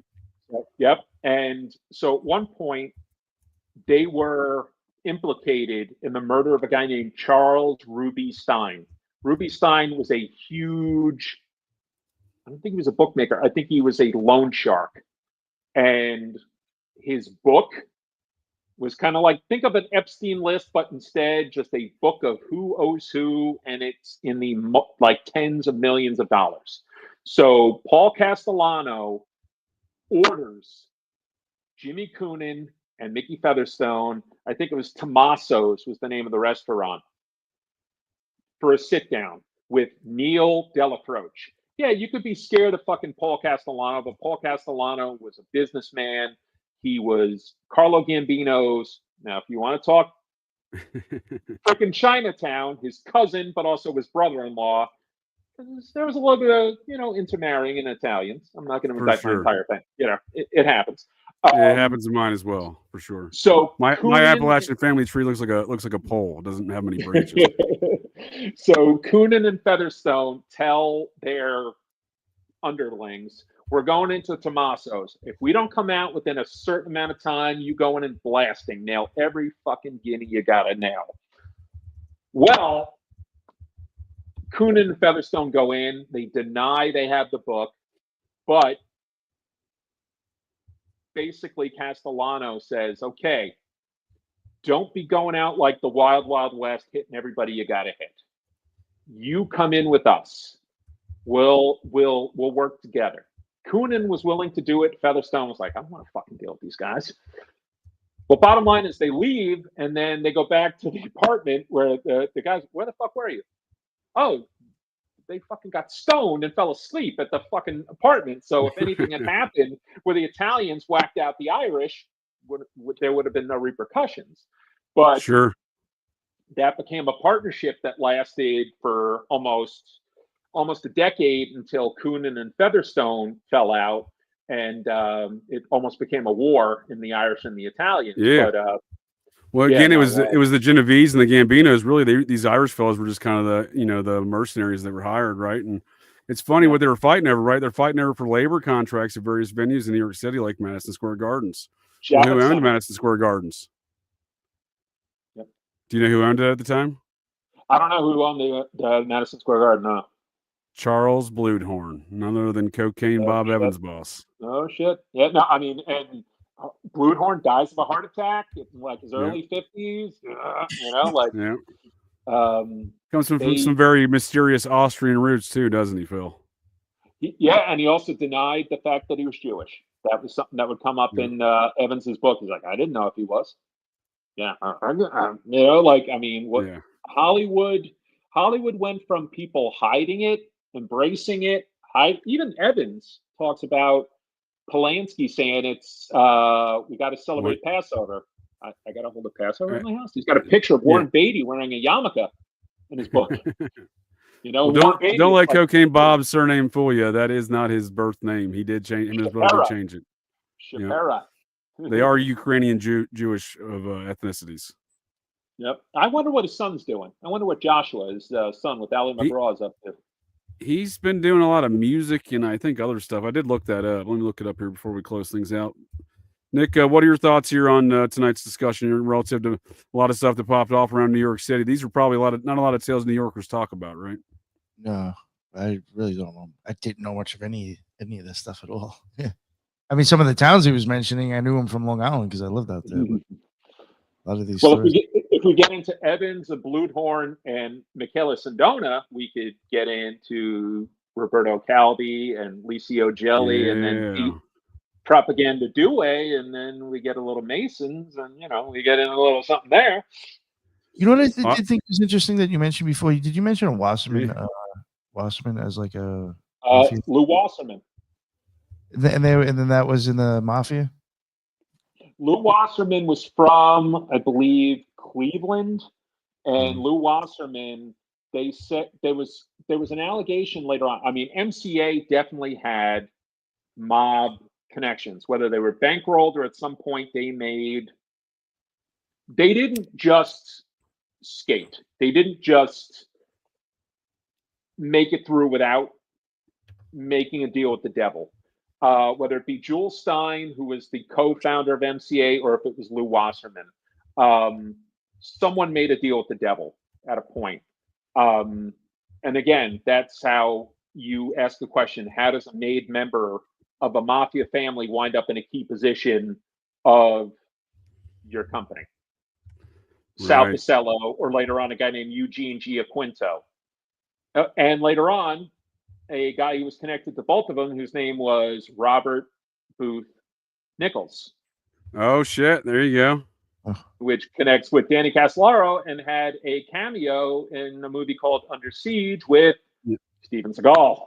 Yes, sir. Who's got his own Gambino connections, doesn't he? He used to employ the Gambinos as his bodyguards, I believe. Jules Nasso was the connection there. But you can also throw in another guy, a private eye by the name of Anthony Pellicano. And Anthony Pellicano connects with Michael Jackson and even JFK. Too. Yeah, I mean, Pellicano, they said they relied on him for the Dictabelt, the police Dictabelt reportings that said that there was multiple shots in Dealey Plaza. Sure. Oh, that's right. You're right. If you look at any high-profile private eye, there's weird shit. Whether it be Anthony Pellicano or who was... Wait, Phil, you don't say. You don't say. Anthony Pellicano, who was... there was a guy named Fred Otash. Fred Otash was a legendary private eye. Marilyn Monroe, he pops up as a main guy with James Ellroy's books. What the hell is the other guy's name? Terry Lensner. I mean, you had guys, Lou Russell, who was with Watergate, would pop up, whether it be private eyes or professional eavesdroppers. There's a guy named Bernie Spindell who pops up in relation to Jimmy Hoffa and Watergate. You know, like it's... Who's the PI? I know you're gonna know this, Phil. Who's the PI that was involved with the Profumo affair? The American fellow. Oh shit. Ooh. He was close with Bob Cocaine Evans. They were tight. Speaking of shit, when you said shady PIs, that's the first thing that came to my mind was this guy. Well, part of me makes me wonder, is that the person that Coppola based the conversation off of? A conversation where Gene Hackman is a professional, snoop and wiretapper with John Cazale, Fredo was based off of. And by the way, that would later on, they used Gene Hackman's picture in the conversation for Enemy of the State. I don't know. That's another Scientology film. Almost all, if not all, Scientologists. I see Will Smith Willman on here. Will Smith, Jason Lee, Gene Hackman, probably he's high on my list of likely Scientologists. Then you got Bodie Elfman. Jack Black was a Scientologist, at least back then, according to his music. And you got the weirdness of Barry Pepper. We got Barry Pepper. He was their star back then. Jake Busey. You got just the Gary Busey. Yeah, well, I was going to say we saw his dad Gary Busey with Bob Cocaine Evans. I imagine a lot of coke got done in that. And who else is a co-star in that movie? Who gets killed in Enemy of the State? Jason Lee. How about Lisa Bonet? Lisa Bonet. That's right. I forgot she's in there. That's right. Bill Cosby. She loses her job with the Cosby or A Different World because she appears in Angel Heart with Mickey Rourke and fucking De Niro. I mean, yeah, I think she's got Scientology connections too, but I have to get back to you on that one. Well, I think Regina King too. I think is her name. Who played Will Smith's wife in there. I believe she also has Scientology connections. And I like her. That would suck. I like her. Well, I mean, again, you got to look how these people act. I mean, look who's talking, right? You got John Travolta opposite Kirstie Alley, right? Kirstie Alley, yeah. Kirstie Alley and Bruce Willis was in there as one of the voices. Him and Demi Moore were on the short list of folks invited to the Travolta Preston wedding, I believe. And who's Kelly Preston, who did the voice in Part 2? That's Roseanne Barr. That's right. And Danny DeVito. Yeah, Danny DeVito and Diane Keaton in the third one. Yeah. So Bob Cocaine Evans, when you said shady private eyes, I immediately thought of Bob Cocaine Evans' buddy Thomas Corbally here. Okay. And I see Kroll, as in Nick Kroll, as in Jules Kroll, yes, sir. In 9/11. That's correct, sir. I was about to say you were way ahead of me, Phil. You're reading my mind again. Same Krolls. Same Israeli firm, the Krolls. But yeah, so this dude's involved with everything. As you can see, a lot of Bob's friends, right? So Jordan Belfort. Holy shit. Henry Kissinger, Bob Hope, Faye Dunaway. That was Bob's girl for many years. Yep. Lee Iacocca, Roy Cohn, Mr. Process, Heidi Fleiss. That was Nicole Brown Simpson's friend and Bob Cocaine Evans' friend. Jordan Belfort. That's interesting. I didn't realize he had associations with him. And members of the House of Sod. Well, isn't that lovely? Yeah. Yeesh. But yeah, as soon as you said shady PIs, I was like, I know a shady PI that Bob knows. I mean, you want to give the benefit of the doubt, but let's face it, most PIs are cops who lost their job and just can't give up the ghost. And they are pretty much, the way Raymond Chandler and so many other people have written them. They're fucking washouts, and they become PIs. I will say I've met a lot of, as a former PI, I've met other PIs that do lack not only training experience, but also ethics. So there's a field you can get into with limited experience and training.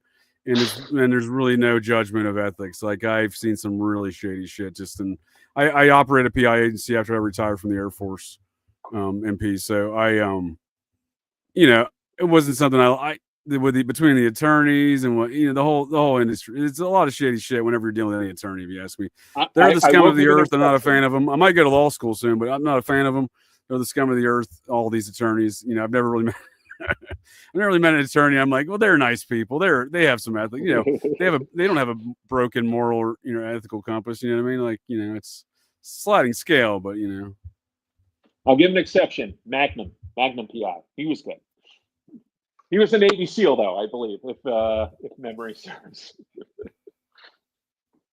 As much as Tom Selleck's been in Hollywood, he doesn't have a lot of weird shit around his name, does he? I've heard a story where he had an interaction with Tom Hanks, and he had a feeling about Tom Hanks. So, which I'm like, I think I like Tom Selleck even more. And probably that Magnum PI sense he had kicking off. Well, the first person who ever made me feel kind of weird about Tom Hanks is Cheney from Project Cheney. She has called him out, and part of that came from that Isaac Cappy, the revelations there, and how Tom Hanks kind of had weird shit that he posted, like pictures of random shoes somewhere, and there's weird stuff with him and how he kind of rose to prominence, and you got his I think weird... it was on that note, I think it was Tom Hanks himself that did it for me, that made me think of Tom Hanks is weird when he stars in a film about raping kids. That film Big, and I don't want to do a spoiler alert because we're going to be doing an occult and esoteric review on the film Back to the Future, but I got a real problem with these incest-ridden films. These incest and diddling-ridden films, like, oh, it's a fun, campy film. This dude's traveling back in time, and then he's going to bang his mother. Or this is a fun, campy film. This dude's going to pretend like he's going to, play a game at the carnival, be 13 again. And then he's going to bang this lady. You know what I mean? Just got some dark undertones, all I'm saying. Yeah. I'll be totally honest with you. I've watched the movie recently because you told me that you wanted to cover it, and I just happen to have time to kill. And I will be honest with you. I don't know if it's because as a child, maybe I didn't catch it that much, but his mother was thirsty as fuck. It's aggressive, bro. Yeah. Are we talking about? Yeah, no, it's like, this is Leah Thompson. You gotta go that far. Yeah. She was, shit, as bad as Biff was, Lorraine McFly was, or Lorraine Baines McFly was kind of that's, yeah. It's like, oh, what the fuck? Okay. You got to find, if you, John Mulaney's Comeback Kid special, he talks about like an entire bit about the writers presenting the idea of Back to the Future to the studio. And okay. We go back and he tries to fuck his mom. He doesn't though. He doesn't. Okay. And then they're like, and we call it Back to the Future, but it's to the present. Yeah. Call it time traveling and not fucking your mom. No, I'll definitely check that out. I've heard of that comic. I'm not familiar with the bit, but I'll check that out. What I think is funny is also, have you ever seen the Crispin Glover manifesto? Oh, he's weird. No, I've never seen that. Now. So he claimed that Zemeckis, Spielberg, the whole gang were all, and other executives were all banging kids on that set, and that's why him and McFly's girlfriend quit after the first one. The subsequent films, they replaced the girlfriend with not Leah Thompson, with Elizabeth Shue. Thank you. Yeah. I get her and Jennifer Jason Leigh mixed up. I don't know why. It's a real Bill Paxton, Bill Pullman thing with Elizabeth Shue and Jennifer Jason Leigh. If we want to talk weird shit, Jennifer Jason Leigh, you know who her dad was? No, I didn't actually. Who? Christopher Lee? Vic Morrow, who was killed in the Twilight Zone accident. Oh no shit! That was her dad. Who was one of the producers of the Twilight Zone movie? Spielberg and Frank Kennedy and what's it? Frank Kennedy, Frank Marshall and Kathleen Kennedy, like the people who produced Spielberg and John Landis, because that was a murder trial. I mean, I read the book about that, Fly By Night, about that entire. John Landis should have been prosecuted should have been convicted of manslaughter. He was prosecuted, but that was, Vic Morrow was Jennifer Jason Leigh's dad. I did not know that. Thank you. I'll have to look in. I do think that's a very interesting incident too, that I've been interested to read more about too. So they replaced Crispin Glover. So in the future, you no longer see. I don't remember the original actress's name. They replaced her with Elizabeth Shue in the subsequent number 2 and number 3 films. Yeah. But Crispin Glover, they just have an actor and they superimpose him with CGI, Crispin Glover's face and stuff, and then the old scene where they put makeup on him and stuff like that. But that ain't Crispin Glover. No, I didn't find that out till years later that it wasn't him. Yeah, so he wrote a manifesto complaining about all the kid diddling, and they're like, well, you know what? Let's just fire this guy. We'll just superimpose his face on there in the future. That's around the same time he tried to kick David Letterman with platform shoes on. Almost kicked Letterman in the head. Was banned from Letterman, banned from Hollywood. No one saw him again until a film, I think in 1997, maybe, called Willard, about a bunch of rats. Yeah. And then he played the villain in Charlie's Angels. I remember Willard. Right? Yeah, that was a movie, right? Yeah. Yeah, I saw that shit in the movie theaters. I mean, anything Crispin Glover's been in. I mean, you see him in The People versus Larry Flint, and he loves. Yeah. But then again, I mean, if you want to talk People versus Larry Flint, let's talk Larry Flint's strangeness, and let's talk about Woody Harrelson and his brother being the son of a hitman. Which brother? Woody Harrelson and his brother Brett, their dad Charles was a hitman. Oh, he went to jail. I thought you were talking about his other brother Matthew McConaughey, who has the same father of Charles Harrelson. Are you familiar with that?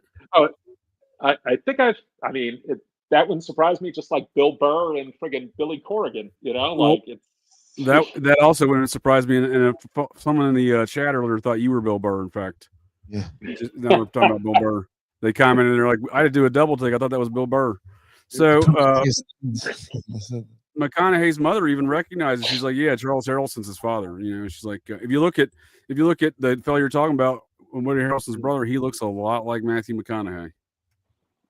I mean, to be honest, that wouldn't surprise me. At least. And so do you know one of the people? I mean, who later on, when Harrelson gets caught, so he does a hit, or allegedly does a hit, on a guy named John Wood. John Wood is the federal judge going to preside over the trial of a guy named Jimmy Chagra, who was a drug dealer, who was connected with Drew Thornton and his partner Brad Bryant of the company. So you beat me to it, sir. You beat me to it. And but the story goes, did Charles Harrelson pull the trigger, or did he just say, "Yeah, I did it," to get the money for it? When they finally arrested him, there was a standoff with the authorities, and he was like, "Yeah, I was in Dealey Plaza."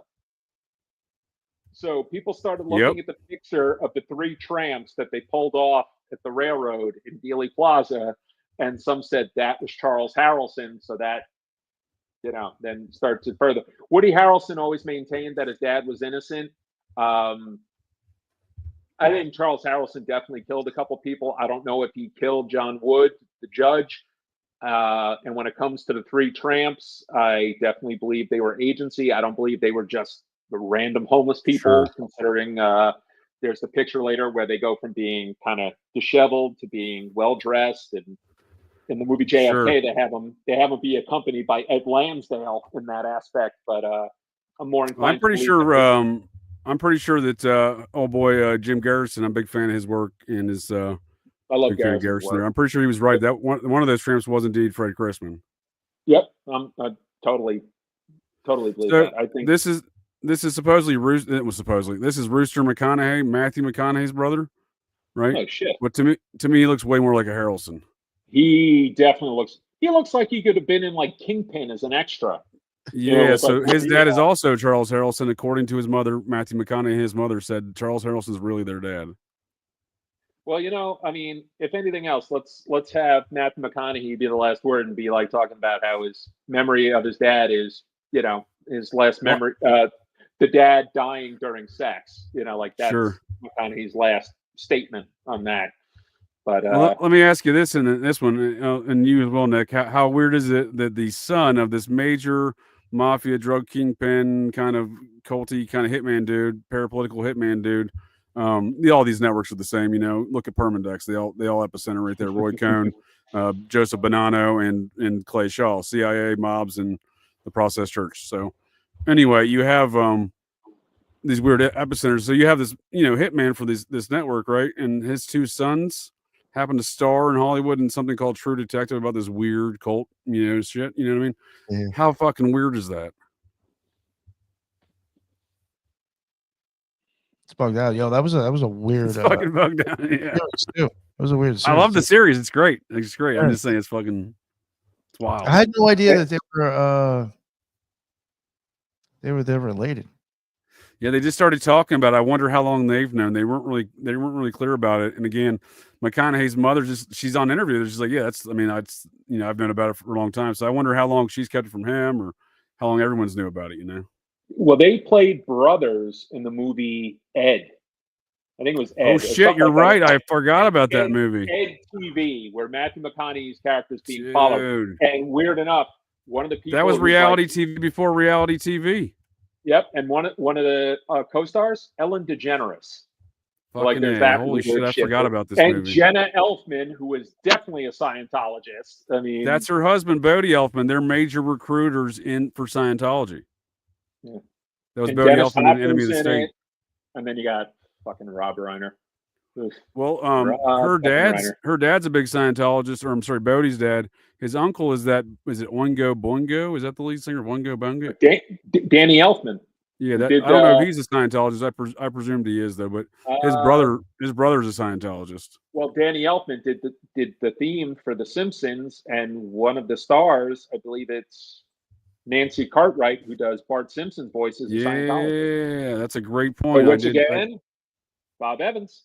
and we're back to old Cocaine Bob once again. Yes. All right. Well, I appreciate it. This is a great conversation. I've definitely appreciated all the time here for both you gents there this evening, and the chat certainly appears to have enjoyed it. So I'm glad to see the folks of the interwebs have enjoyed the convo as well. Any closing thoughts, Phil, before we close it out here?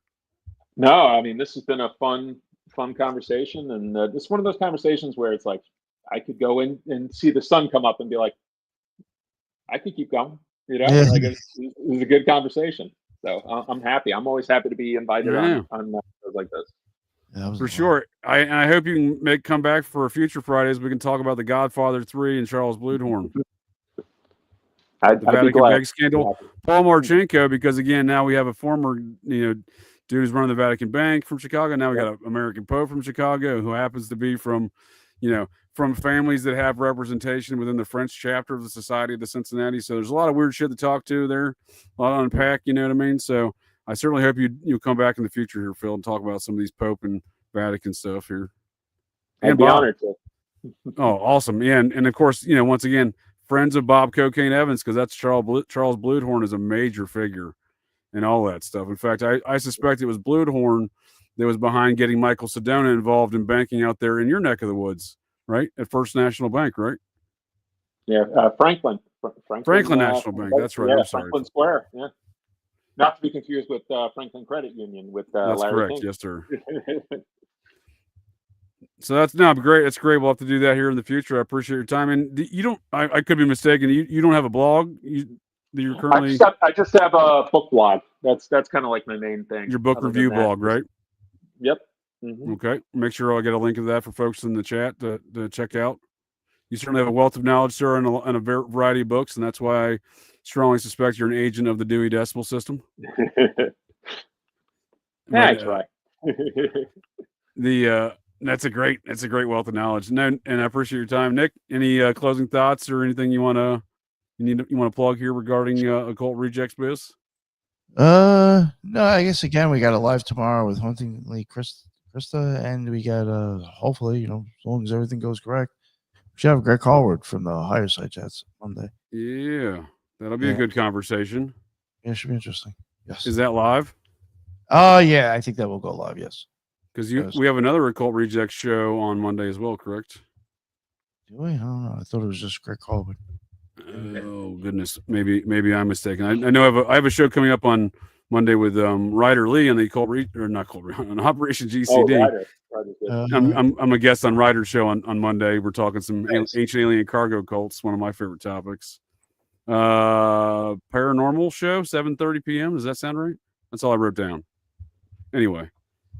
Sounds like we got some more paranormal stuff coming up in the future at some point in time. Whether or not it's Monday or not, it's inconclusive at this moment.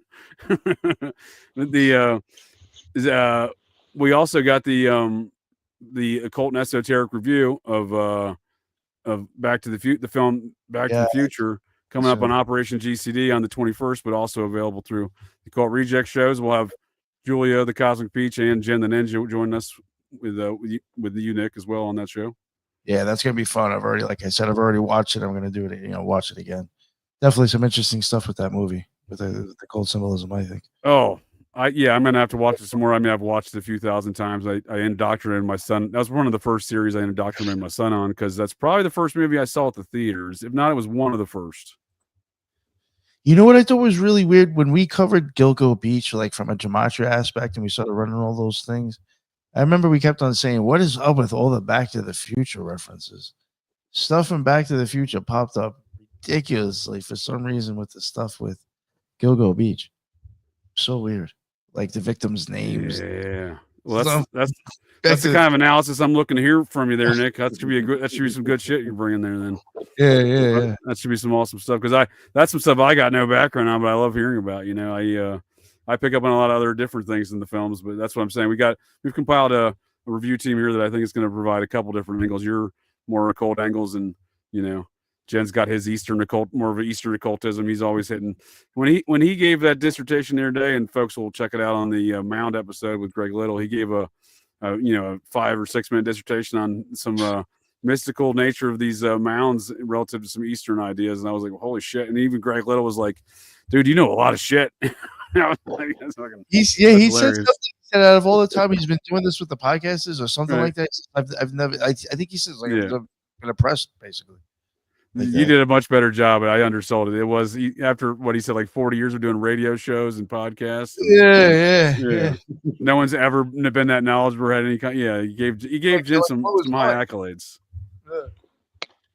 But I was equally as impressed. I don't even know half the shit Jim was talking about. A lot of this stuff makes a lot of sense to me. I just wish I knew what most of it meant. You know what I mean? Yeah. No, that's awesome. So, and I Operation GCD live again. Thanks again, Sir Nick, and for folks on the interwebs. Highly check out those shows. Highly recommend those shows. I'm sure we have some other great stuff coming up on the Occult Rejects. Always pumping out some good stuff. You're always finding some good guests over there. Try. And again, you've compiled very diverse. You've taken the DEI approach to building a podcasting team here for these discussions. It's very diverse. Group of folks. All inclusive. Yeah, very all inclusive. We got folks from everywhere. We cover all the major groups there on the Occult Rejects, right, Nick? Yes. Unintentionally, obviously. I just think it's hilarious that Well, I saw someone commenting yesterday, like, "Oh, I'm glad y'all have these women on the panel now too, and stuff like that." I'm like, well, that is a good point. It does kind of balance and provide different positions and whatnot. So, I think folks have recognized the team you've compiled there. I think it's awesome stuff. Glad to be a part of it. Hell yeah! No, it's great. It's fun too. Definitely. yeah. Kane, we know Cosmic Peach is your favorite reject. Everyone knows. He's funny. Oh, Kane's awesome, and I'll be on the Purge talking about Idaho 4 tomorrow. Hell yeah! 3:00 talking about Idaho 4, and I'll probably be talking some more Idaho 4 parapolitics next Wednesday on Operation GCD Live. But what you got there, Nick? Real quick, I did want to say, for people who like listen to my podcast, if you're into watching video stuff, and you're into the Idaho 4, I highly suggest to go check out Kane B's Purge channel. You know, it's actually really good for Idaho 4 stuff. So I did want to plug. I wanted to say that one other time, but I just at least wanted to get it on like actual audio. You know, for my audio listeners to hear. Yes, it's a really good show for Idaho 4 stuff, I think. And JJ's on. So yes, sir. I appreciate it. I'm sure Ken appreciates that. It's a great wrap-up show. All things to understand, all things Idaho 4. He covers the whole topics, and I've had the astute honor of being a co-ghost, as he calls me, on there for about the last damn near going on 4 months. So we've been putting together a lot of ideas. I appreciate the time over there unpacking my brain full of ideas. Researchers too, also. I learn shit all the time from his community over there. They're always hitting me with stuff as much as think I know about the case, you know. Some of the weirdest shit I've ever seen was some of the women that work for him. I'm like, oh, what the fuck? Yeah. This shit is weird. Kane's Angels. You know, speaking of Crispin Glover being in Charlie's Angels, that's Kane's Angels. Yeah, they come up with all sorts of some great factoids and whatnot. So yeah, Heather Fitzgerald, I saw here in the chat. She's always hit me with new details. How's the preacher's married? You can't get your shit together. I try to tell him, Heather, but you know, get your shit together. Try to tell him. No, but I'll be there tomorrow again. I love the Purging over there. The folks at the Purge are great community that Kane's built over there. But and Nick, you've joined us a couple times over there as well. Yeah, it's fun as hell. For sure. Absolutely. All right. Well, gentlemen, I appreciate your all's time, and folks of the interwebs, same to you. And until next time, I suppose. Well, that's it. That's the show here, folks. So the next time you're out on the town, visiting your local watering holes, or perhaps just meandering around, and you hear the unmistakable sounds of metal clanking, and you spot signs of a disturbance, but check your six. Look in that garbage can, because you never can tell. The GCDs may be loose in your town.